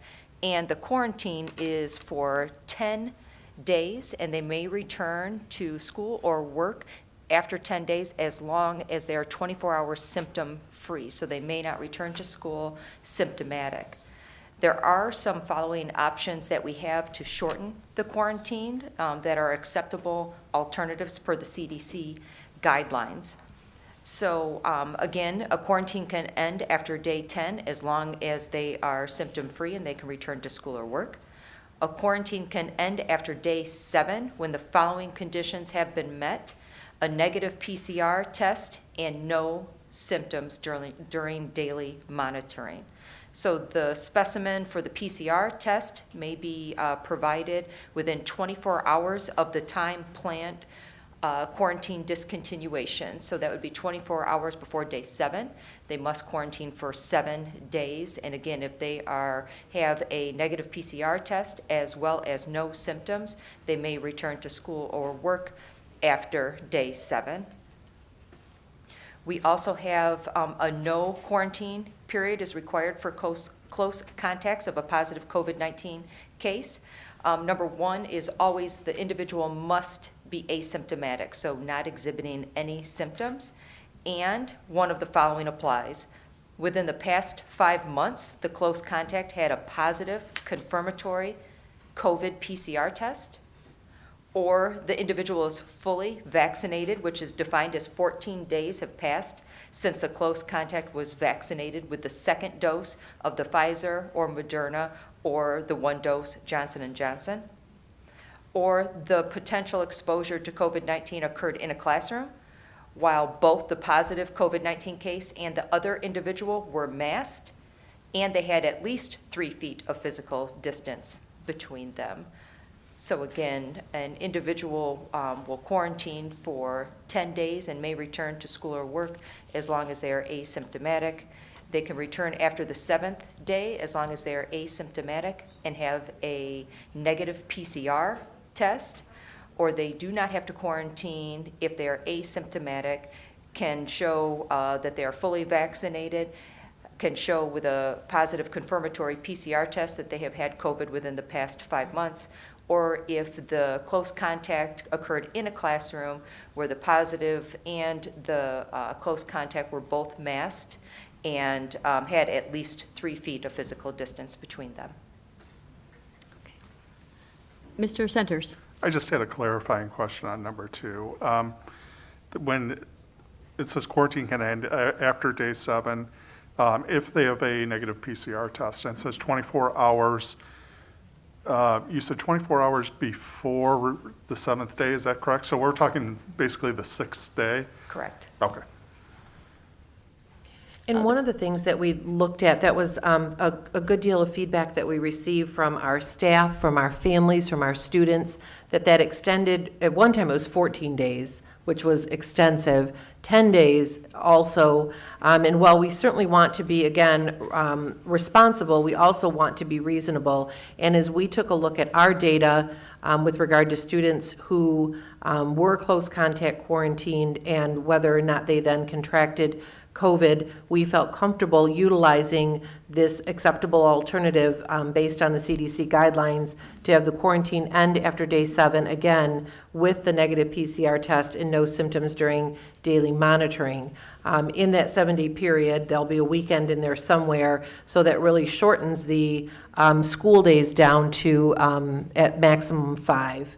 And so while we would like our student staff to miss no days, we feel that it is a responsible and reasonable measure, and we appreciated that flexibility for us to be able to include in our quarantine process for this year. Are there questions from board members or comments from board or cabinet? Mr. Sanders. So I just did want to emphasize again the last one that said, if both individuals were masked and they had at least 3 feet of physical distance between them. So that means our typical classroom seating for the coming year, we know that our class sizes are still smaller than typically. So would that allow for 3 feet of space in a normal classroom? If both people are masked, no quarantine necessary. Is it catching on to that right? I think the answer is it depends. For the most part, if you're sitting in one spot all the time, I think the odds are most classrooms are going to have that space. But we're trying to get as much as possible, as the opening statement was with regard to with distancing, is to get back to, instead of having to always be singly in a row in your desk, trying to go back to some group work, trying to get back to the carpet. So there will be times, it just depends on how many minutes that was. But if the generalized, following your generalized question, in most classrooms, that could be likely accomplished. It just is a matter of what's going on in the classroom as far as the learning environment and what's occurring as the activities. Thank you. Other comments or questions at this point? Dr. Terrell, did you want to add anything? No? Okay. So again, seeing as quarantines were a significant issue last year, if a student is exposed to someone who's COVID positive, if that exposed student has had COVID him or herself within the last 5 months and had a positive test, they do not need to quarantine, correct? Correct. Correct. Also, if that student who is exposed has been vaccinated, they will not need to quarantine. Is that correct? As long as they're 14 days post-second vaccination for the Pfizer, correct? Okay. And we say for the Pfizer because that's the only one that's authorized right now for 12 to 18-year-olds. And going backwards for just a second, there would have to be evidence of the positive test in the past. You can't just say, I already had it, Okay. don't worry about it. You'd have to actually have kept the test result from. Got it. Or have access to that through your, Correct. through your Through your healthcare healthcare. provider. Mhm.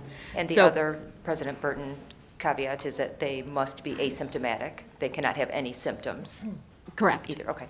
Okay. So if your student is exposed, if they have either had a positive COVID test in the last 5 months, they do not need to quarantine. If they have been vaccinated and they are fully vaccinated, meaning 2 weeks past their last dose, they do not need to quarantine. Or if they were masked and the student who had COVID was both masked, both of them were masked, and there was 3 feet, then they do not need to quarantine. So there are definite steps that we can take as parents to reduce the chances of quarantining of our children. Okay. Are there any other questions from the board or, yeah, Mrs. Bonnefield? So, I know we talk about, we'll pick on the elementary school kids, getting back to normal, and one of the things we talk about is carpet time. So, if the kids are all masked in the classroom and they need to maintain 3 feet of distance in order to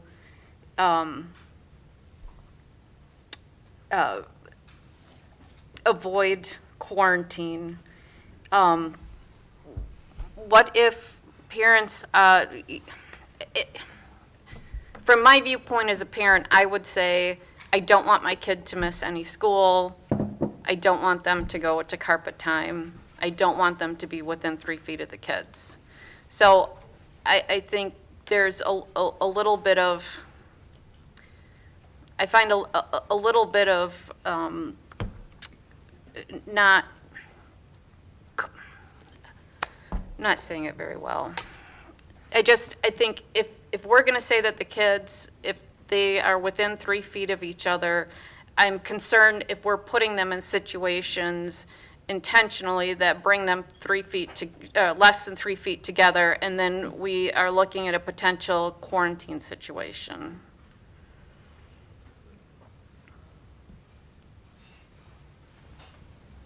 No.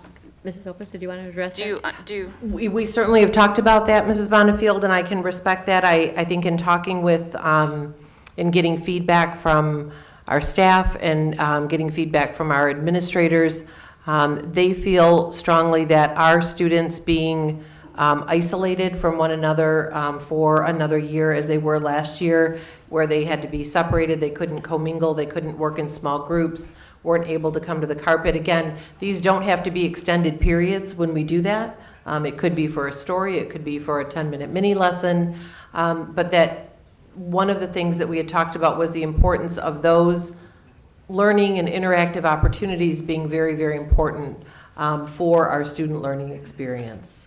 And that we had, that really outweighed that consideration, that really was a pressing need that we felt that we had. I don't know, Mr. Green, if you want to speak to that. I know our principals have really helped us on that regard. Thank you. Sure, we will, when we get to the elementary portion, we'll be using the phrase "a bridge year" quite a bit this year.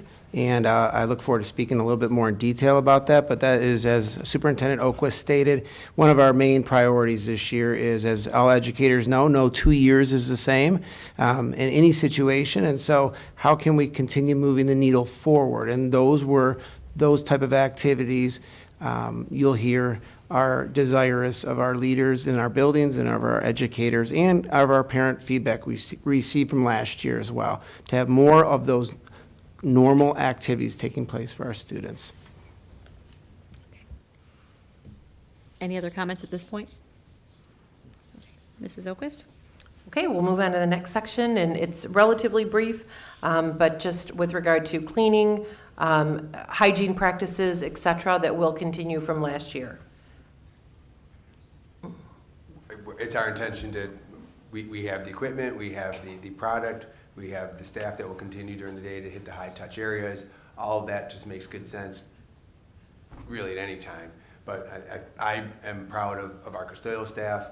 I'll say it on camera. It's all of our LPS employees. We do not outsourced to a third party. We employ all of our custodial staff and building supervisors. They are wonderful men and women, and they do yeoman's work day in, day out, and we will continue to keep the buildings clean, and areas where there's special need and attention, we will use our disinfecting mister and just keep that ball rolling. So all those pieces, the hand sanitizer plentiful throughout the school, the wipes, et cetera, teaching proper hand washing, all of those things will continue, and really there's no reason why those shouldn't continue in perpetuity. Those are good practices, and our emphasis on them, I think, rubs off on our students, and that's a positive thing. So let's talk a little bit now about mask wearing. This has been probably one of the most discussed portions of our mitigation measures. We had some extended dialogue last week on this. We talked quite a bit about factors that actually come back to our factors for consideration, our case data, and where it has been over the past several weeks and the past couple of months. We took a look at the age of our students, the accessibility to vaccines, and also the feedback that has been shared widely, again, by health agencies, members of our community, and our Board of Education. So collectively, based on review of those factors for consideration, we are recommending the following mask guidelines. Masks to be required for students in grades pre-K through 6, with the exception of when eating, drinking, outdoor activities, recess, etc., as the students in that age group are unable to have the protection of a vaccine. Mask wearing strongly recommended for all students in grades 7 through 12 and our post-secondary students. And mask wearing, as we've shared previously, is required for all students, staff, and volunteers riding in school buses per federal guidelines. That includes to and from school, athletics, field trips, activities, etc. Mask wearing may be required for large-scale events based on review of factors such as duration of event, number of people in attendance, density of that indoor location. This would clearly be communicated to attendees ahead of time, and masks would be provided for those who did not have them. Allowable face coverings would remain the same as last year. Exceptions to this would be students who have a documented medical condition would provide written paperwork from a medical doctor, and the principal would then contact our Director of Student Services, Dr. Terriel. For those students, we would have an alternative shield for their protection as well as the well-being of those around them. The second piece that is part of the recommended measures is putting out information for the choice of individuals to be vaccinated. Per the Centers for Disease Control, vaccination is the leading public health prevention strategy to end the pandemic, is available to individuals age 12 and above. Vaccinations are readily available for those who choose to access them, and we have information available on that. We also talked about the measures of physical distancing and ventilation. So I think we talked a little bit about physical distancing. I'll have Mr. Green talk about that briefly, and then Mr. Francis talk a little bit about ventilation, and then we'll pause and talk a little bit about the measures overall, and then we can talk specifically about elementary and secondary mitigation measures. Thank you. I think I'll sound a bit redundant on the physical distancing. I may have taken this, my last answer that reflects this part, but again, on physical distancing, we really want, our intent is to return those instructional practices that we had prior to last year that are age appropriate and instructionally impactful. As you will hear, the elementary group is going to begin to mobilize the principals, the leaders in the buildings, and start to review those different strategies at each elementary building as they look like last year. Yes, I'm sorry, President Burton? I'm sorry, if audience members could please be quiet so that we can continue the conversation, because we are only partway through our discussion of this. I would appreciate it. If you need to have conversation, you could have it in the hallway. That would be appreciated. Mr. Green, you can. Yeah, absolutely. And so right now, we're reviewing those different classroom setups, and we're going to be continuing with our seating chart procedure that was very successful last year. That information was very valuable to our administration and to student services in their contact tracing and quarantine process. And I don't know if Mr. Francis, if you wanted to speak on the ventilation now? You're all set? Yeah, I think I am. Okay. This is really information that we talked about last year. There was, especially in the early days, there was a lot of discussion about ventilation, and there's quite a few news stories, et cetera, about old buildings, poor ventilation. We were very fortunate in this district with a community that supported the 2013 bond. A big piece of that work was going into all of our classrooms and renovating them for many different areas and perspectives, but one was HVAC systems. Our unit ventilators have the capacity to turn over the air in a classroom, a typical size classroom, 6 to 8 times per hour. That meets or exceeds what code is. We have CO2 sensors in rooms. We can bring in fresh air. We can control some of that, meaning that we can raise it. We can bring in more fresh air at different times. We ventilate through. We during the school year last year of the 2021 school year, we had changed out our filters. We put aside our traditional filters and bought something called a Dual 9. It has a better catching capability without clogging the mechanics of the airflow. So we've been using those. So we're really we're fortunate again with regard to what we were able to do before this time came through that 2013 bond, and we are turning over air in our classrooms, whether it's an inside room or a room with a window, that air circulates and we bring fresh air into those rooms. So we're going to pause here and ask the board to give feedback on these recommendations. We will spend a little bit of time talking about just our process for talking through elementary specific and secondary specific mitigation measures, but we'd like to just pause on the recommendations that we've shared with you thus far and gather feedback from our board. Are there comments or questions from the board? Mr. Centers, then Mr. Johnson. Sure.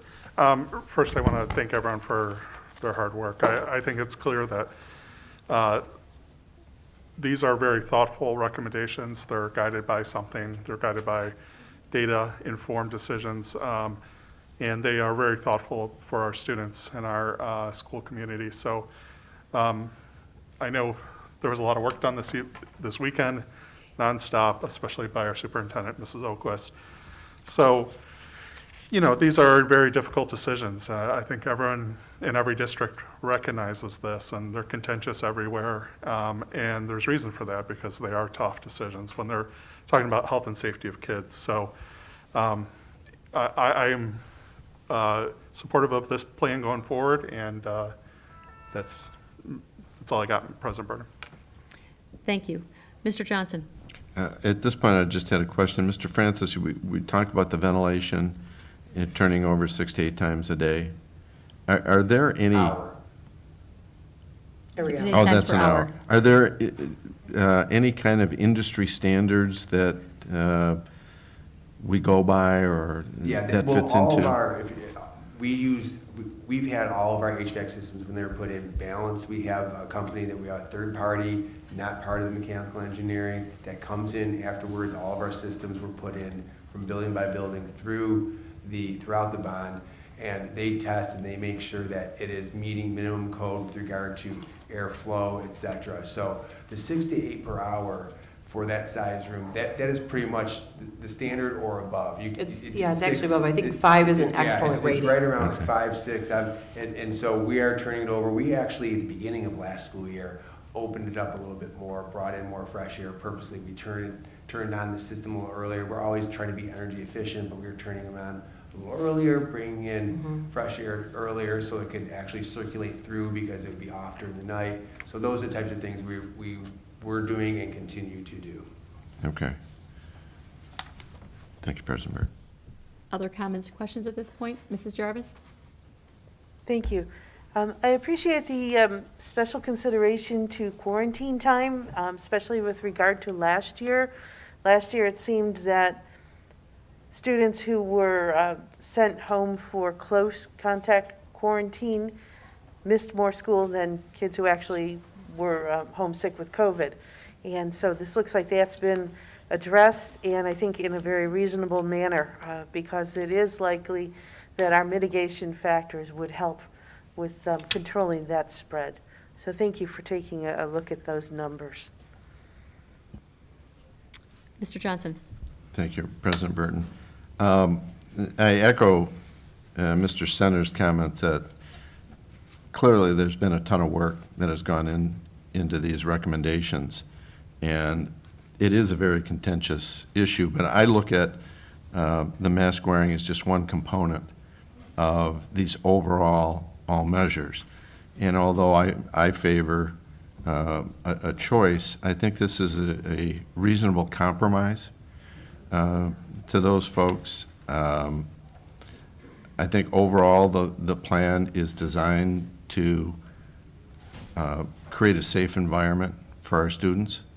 And I think going forward, as we monitor the numbers, obviously these are all subject to change as we go forward. So I can support this plan. Anybody else want to speak? I've got a few thoughts, but Mrs. Acosta? Just a quick, I know that you spoke at the beginning that changes in mitigation strategies or measures would be on a 2-week, there'd have to be a 2-week consistent trend to move up or down. And I know that right now we're looking at, and I'm simplifying all the factors that you mentioned, but that we're in a substantial transmission period right now. And we're within 2 weeks of school starting, so it's probably where we're gonna be for now. But there could be a possibility that those trends could change. Well, we anticipate starting, since we won't have any new data with regard to the school-specific or level-specific, we anticipate starting the year with these strategies and then continuing to monitor that as we go forward. Thank you. Mrs. Oquist, we're going to be, with this plan, our secondary students are going to have, and I'm talking specifically about the mask portion right now. Our secondary students are going to have masks be strongly recommended, especially if they were not vaccinated yet, but not required. Our elementary students that are going to have masks required because they have not had the chance to be vaccinated yet. And from all of our discussions over the last many weeks, that is a significant factor, because it's not that they have not been vaccinated yet, but rather they have not had the opportunity to be vaccinated yet. I know, to me, that's a significant difference. I feel a higher burden of having a higher level of protection in that elementary classroom because they have not had the chance to make the choice whether or not to be vaccinated yet. So that is significant to me, and that is one reason that I can support this plan. Another significant piece to me is that we are looking at these curves every 2 weeks. Well, and we're looking at them daily. Let me rephrase. We're looking at it daily and looking for a trend over a 2-week period. Right now, we are, no doubt, we're in an upward trend. I don't like that, but that's fact. And what we don't know is whether or not we are experiencing the beginning of a speed bump, like we did after last Christmas, or the beginning of a mountain, like we did after last spring break time. But hopefully, if that curve comes down shortly, once we see a downward trend over a few weeks, and we have school-specific data, I assume a combination of those two pieces is what you're referring to when you're talking about by the end of September, we will have data that we can take a look at. And specifically, obviously, we're going to continue encouraging vaccines year-round. We're going to continue ventilation year-round. We'll continue cleaning measures, et cetera. But masking is something that we can make a change on. But we will be looking at doing that, if I understand what you're saying correctly, by the end of September, we will have a time that we can stop and take a look at this data again, because then we will be able to see what that community spread is looking like. Right now, it is, as Mr. Francis said, it is right on the edge of between substantial and high, which is the highest level it could be. But by the end of September, we will know whether or not we are still going up, which would be extremely unfortunate, or whether we are fortunate enough to be coming back downward. By the end of September, if we are coming downward and we are back into low or moderate, which is what we were over the summer, and then we also have the information about our school numbers, whether or not we're seeing cases in our schools.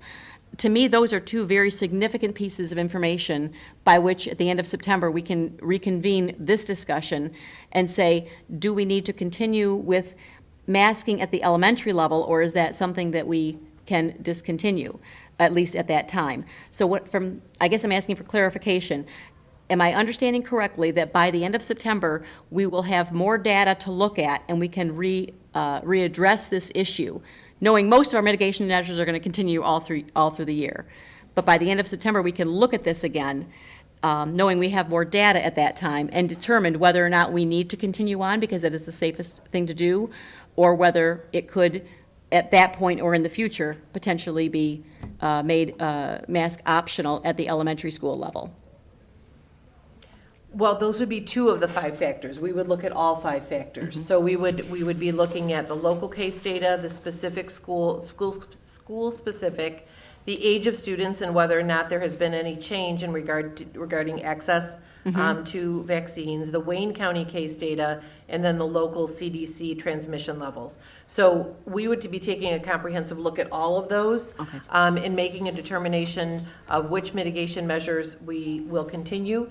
Do we need to add any additional layers at any particular level, or are there any that we think can be lifted? So we'll really take a comprehensive look at that, of all 5 of those factors, and taking a look at, again, any changes, whether that's lifting any mitigation measures, enhancing or strengthening mitigation measures, or maintaining status quo.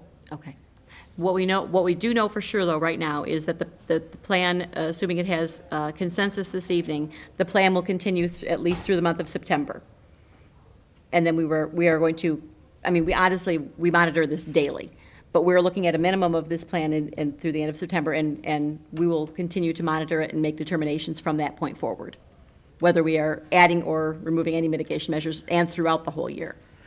So I would say that unless, again, we saw a spike at a particular school or program, I don't want to say that we won't make any changes before the end of September. If we did see the need to add a mitigation layer, I want to say we would not necessarily wait a 2-week period. If we saw a spike, if we saw data that started coming in, we would certainly want to react to that more quickly. Just so that if our primary focus is keeping students in person, then what the guidelines would be to add additional layered mitigation strategies rather than look to pivoting to remote. Understood. Thank you. Sure. Are there other comments or questions? Mrs. Bonifield? I appreciate everything that's been done, and I think the cleaning and all of the mitigation in this document is fantastic. However, I can't not voice, I don't think that we should be masking our kids. There's a number of reasons why. I think all kids learn differently. I think that there's some issues with the efficacy of the masks, and there are a number of other reasons. But as one of 7, like I said, obviously all the other mitigation strategies, but I just can't leave it unsaid that I do not agree with masking our youngest learners. Other comments or questions from board members? We don't support yet. We do. I respectfully want want to state that the reason that my thought on the masking portion has changed is because the Livonia data has so drastically changed. I was 100% comfortable a few weeks ago when we determined that masks would be strongly recommended but not required at all levels, because at that point, the Livonia numbers were in the low to moderate range and had been rock solid for 3 months. It's just been in the last 3 weeks that they've all of a sudden, they began creeping and then they began running and now they're spiking. And we have now, within a 3-week period, we are within a fraction of 1% of the highest level. So clearly we have some spread going on in our community. I'm not happy about that, but to me that is that factor was significant. I am very hopeful that we're hitting a speed bump and not a mountain, but nobody knows that yet.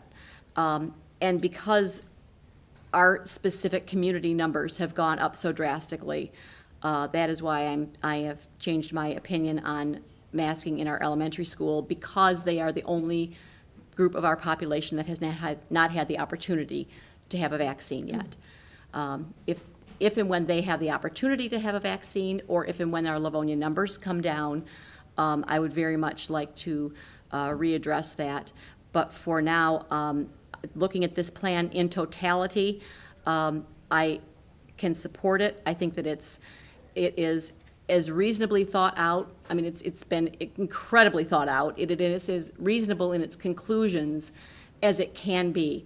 That being said, I don't expect that anyone is going to 100% love every single factor in the plan. When it's this comprehensive and when it affects 14,000 students, and I've said it nearly every one of these meetings since COVID began, and I still firmly believe it, safety looks different to different students and different family members, depending on what's most important to them.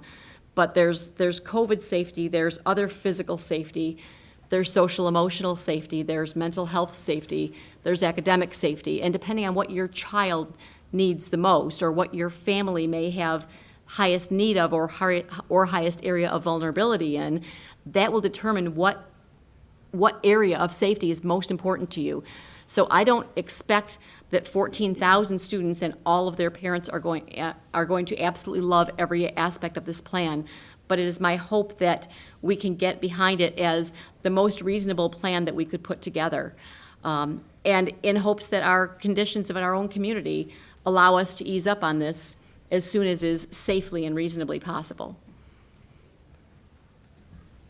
Are there other comments or questions from board members? Mrs. Acosta. I was going to add, and I know I always get really nervous when I'm speaking, but for me also, parent choice was important, and that was like just one of my, as a parent in the district, like I want to be able to make those choices. So it is disheartening that we're at this level where this decision has to be made and that added mitigation measure. And I'm just hopeful, like I kept saying, that within the allotted time that we can see that mitigation measure shift in a way that is more empowering to parents. But I appreciate all the time and effort that's gone into this plan. Are there other comments from other board members? Mrs. Jarvis. Thank you. I appreciate not only all the work that went into this. This is incredibly extensive. But I also like that it is data-driven, and more importantly, that it's local data that we're looking at. Livonia, Wayne County, and then outstate. Because we are not going to be controlled by other communities and what's going on in their community. We need to be a little bit closer to home. And the fact that it's data-driven shows that we can be responsive to this data. And even though the data right now is suggesting that we implement these, it also shows that when the data changes, there will be an end point. This is not just an open-ended statement. It's not an open-ended recommendation. It's data-driven, and if the data says that it's safe to change our mitigation measures, we can do that. So I appreciate that data supporting the decisions here. Are there other comments? I'm hearing general consensus among the board in support of the cabinet plan that has been put together. Do I have agreement on that? That is what I'm hearing? That we are in support of the plan as a whole, recognizing that not everyone loves every single piece, but on the whole, we have consensus. Okay, I am seeing nods around the table. Mrs. Okus, I'm going to turn it back over to you at this point. I'd like to just ask, I know we're getting up to a very late hour, just very briefly ask Mr. Green and Mr. Willenberg to just speak in broad terms to, again, there are probably, a couple of dozen mitigation measures that we take a look at are really part of our day-to-day operations. So Mr. Green and Mr. Willenberg, if you would just touch on that briefly. Absolutely, thank you. Earlier I spoke about the term bridge year, and I want to first of all thank everybody for their comments and questions. And I look at it through that long view, and I look at last September, our kindergartners weren't in person. This year they're going to be. We're going to have open house. We're going to have new family tours. We're going to be doing a lot of things we could not do last year. Is it where I want to be as an elementary department and in our elementary buildings? Absolutely not. But we're moving in the right way. Just like Mr. Francis talked about the data moving in the right direction, we're moving in the right direction. So right now, our principals will be looking at all those different mitigation strategies they looked at last year. They'll be reviewing them with their communities, educating their communities, answering those questions, and that ranges from arrival to breakfast to fresh air, mass breaks, and all those different strategies we worked on last year and what those will look like. So again, I just want you to, kind of, as we think about this, the things we are going to be doing this September with our students that we could not do last year. Mr. Willenberg? Hello. I think the vast majority of our families at our secondary level are excited to be back to in-person instruction. That was shown through our instructional mode surveys in the spring of last year. And we also, at the secondary level, are in that process of analyzing all of our previous mitigation measures from last year. Certainly some mitigation measures like maximizing physical distancing in the classrooms and in the cafeterias will remain. I mean, we'll push that and try to keep kids separated as much as possible. Some measures, such as not allowing anyone at the drinking fountain or the hallway traffic flow, those may go away. But that's through the work of our administrative and other staff members, weighing in on that to see how we can best accommodate everybody back in the building. And we want to keep people safe. We want to get back to educating kids and enjoying their enthusiasm for learning. So I'll just, again, thank everyone who contributed to this plan and to their good thinking around this. This is certainly, there are many, many things that we like to be focused on as we start the school year and that we are excited to focus on to start the school year. We know this has been a very, very difficult topic for our parents, for our students, for our staff, certainly for our teams and our board. And we don't take that lightly. And so I can tell you that there isn't anyone around this table who doesn't care about the children we serve deeply. I can tell you there isn't anyone around this table that doesn't care about the students or the staff who advocate for the students before them each day. It has been our desire in Livonia Public Schools to partner with our parents, to provide the resources and support our staff need, and to care for our students in many ways. That has not changed. Our commitment is strong. We are all in this process trying to deal with a really unprecedented time. And so I think it's important that we continue to be patient with one another. As we begin the school year, we will welcome our students with open arms.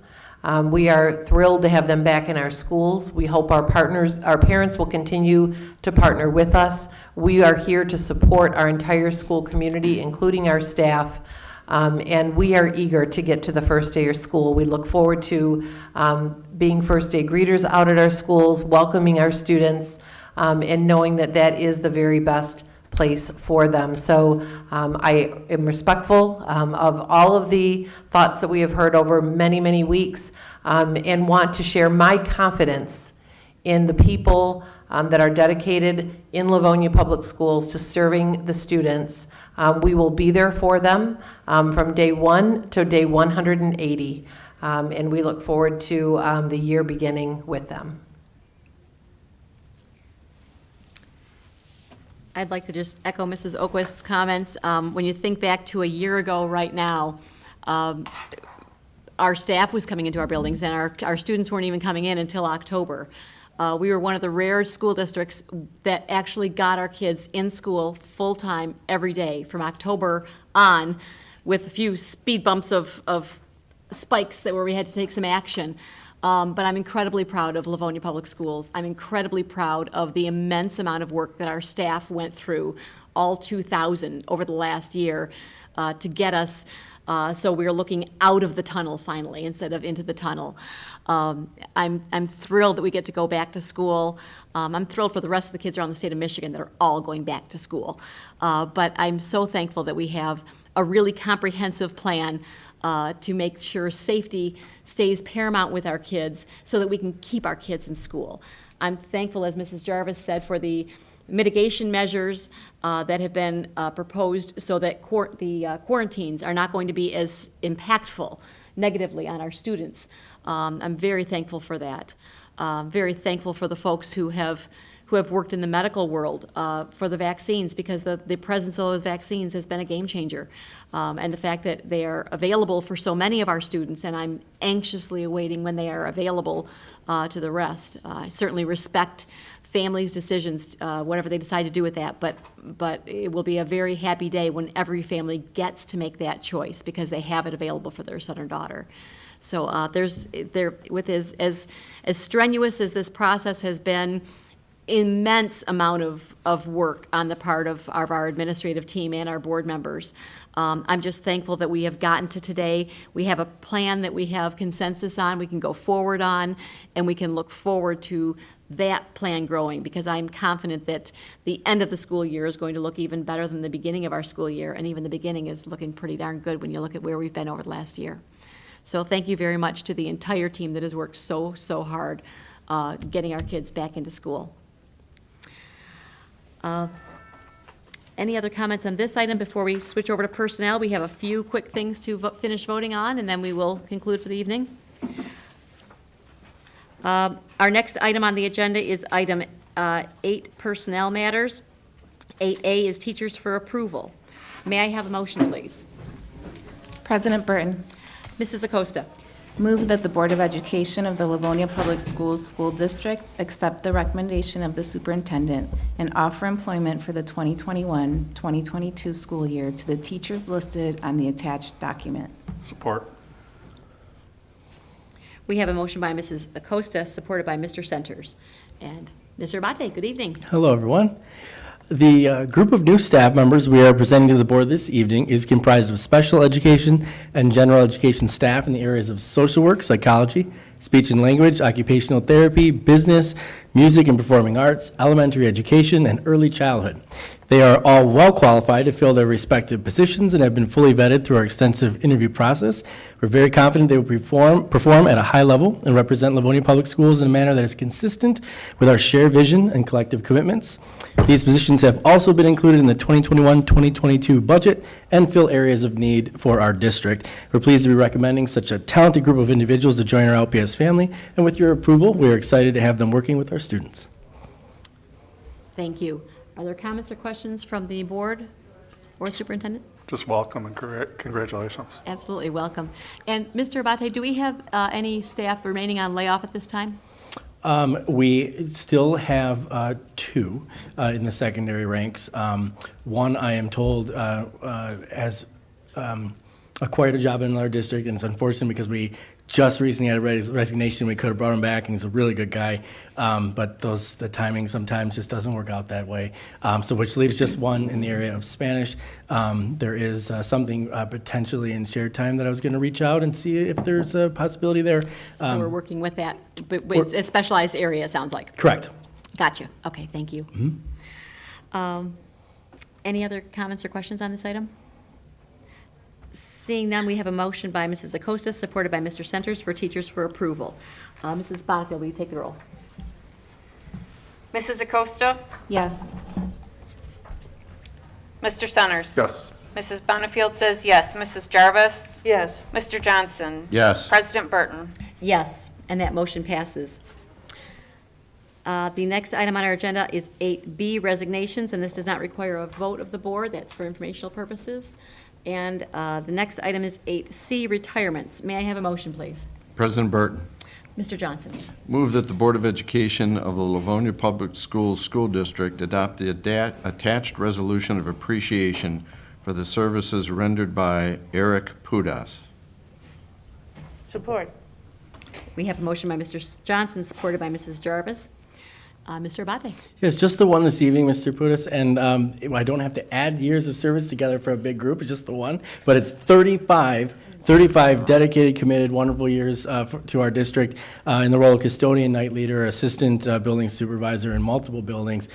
So we certainly appreciate his service over the years and wish him well in his retirement, and we ask that you approve the resolution. Absolutely. Comments or questions from our board members or our superintendent? Congratulations. Absolutely. Well done. Absolutely, and it's a good time to stop and say another thank you to all those folks who have been involved in our building maintenance throughout this past year and a half. They're always important, they're always vital, but I'll tell you, they're even more so. I mean, everyone's job has gotten harder and more important over this last year and a half, and certainly these folks are at the top of the list.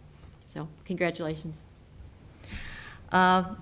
We have a motion by Mr. Johnson, supported by Mrs. Jarvis. Mrs. Bonnefield, for retirement. Mrs. Bonnefield, will you please take the roll? Yes. Mr. Johnson? Yes.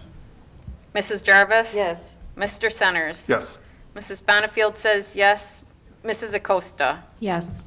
President Burton? Yes, and that motion passes. Thank you. Thank you, Mr. Bate. We've come to the last item on our agenda this evening, which is hearing from board members. We have had lots of opportunity to share thoughts this evening, but if there are any board members who have anything that they would like to share, now is the appropriate time to do so. Anybody would like to share anything? No. All righty. On behalf of the board, again, thank you to everybody in our community for sharing thoughts. Our community data has been very important to have. Our numerical data is also important to have. So thank you to everybody who has contributed to getting our team to this point tonight where we can have a plan going forward for the beginning of school. We have nothing left on our agenda.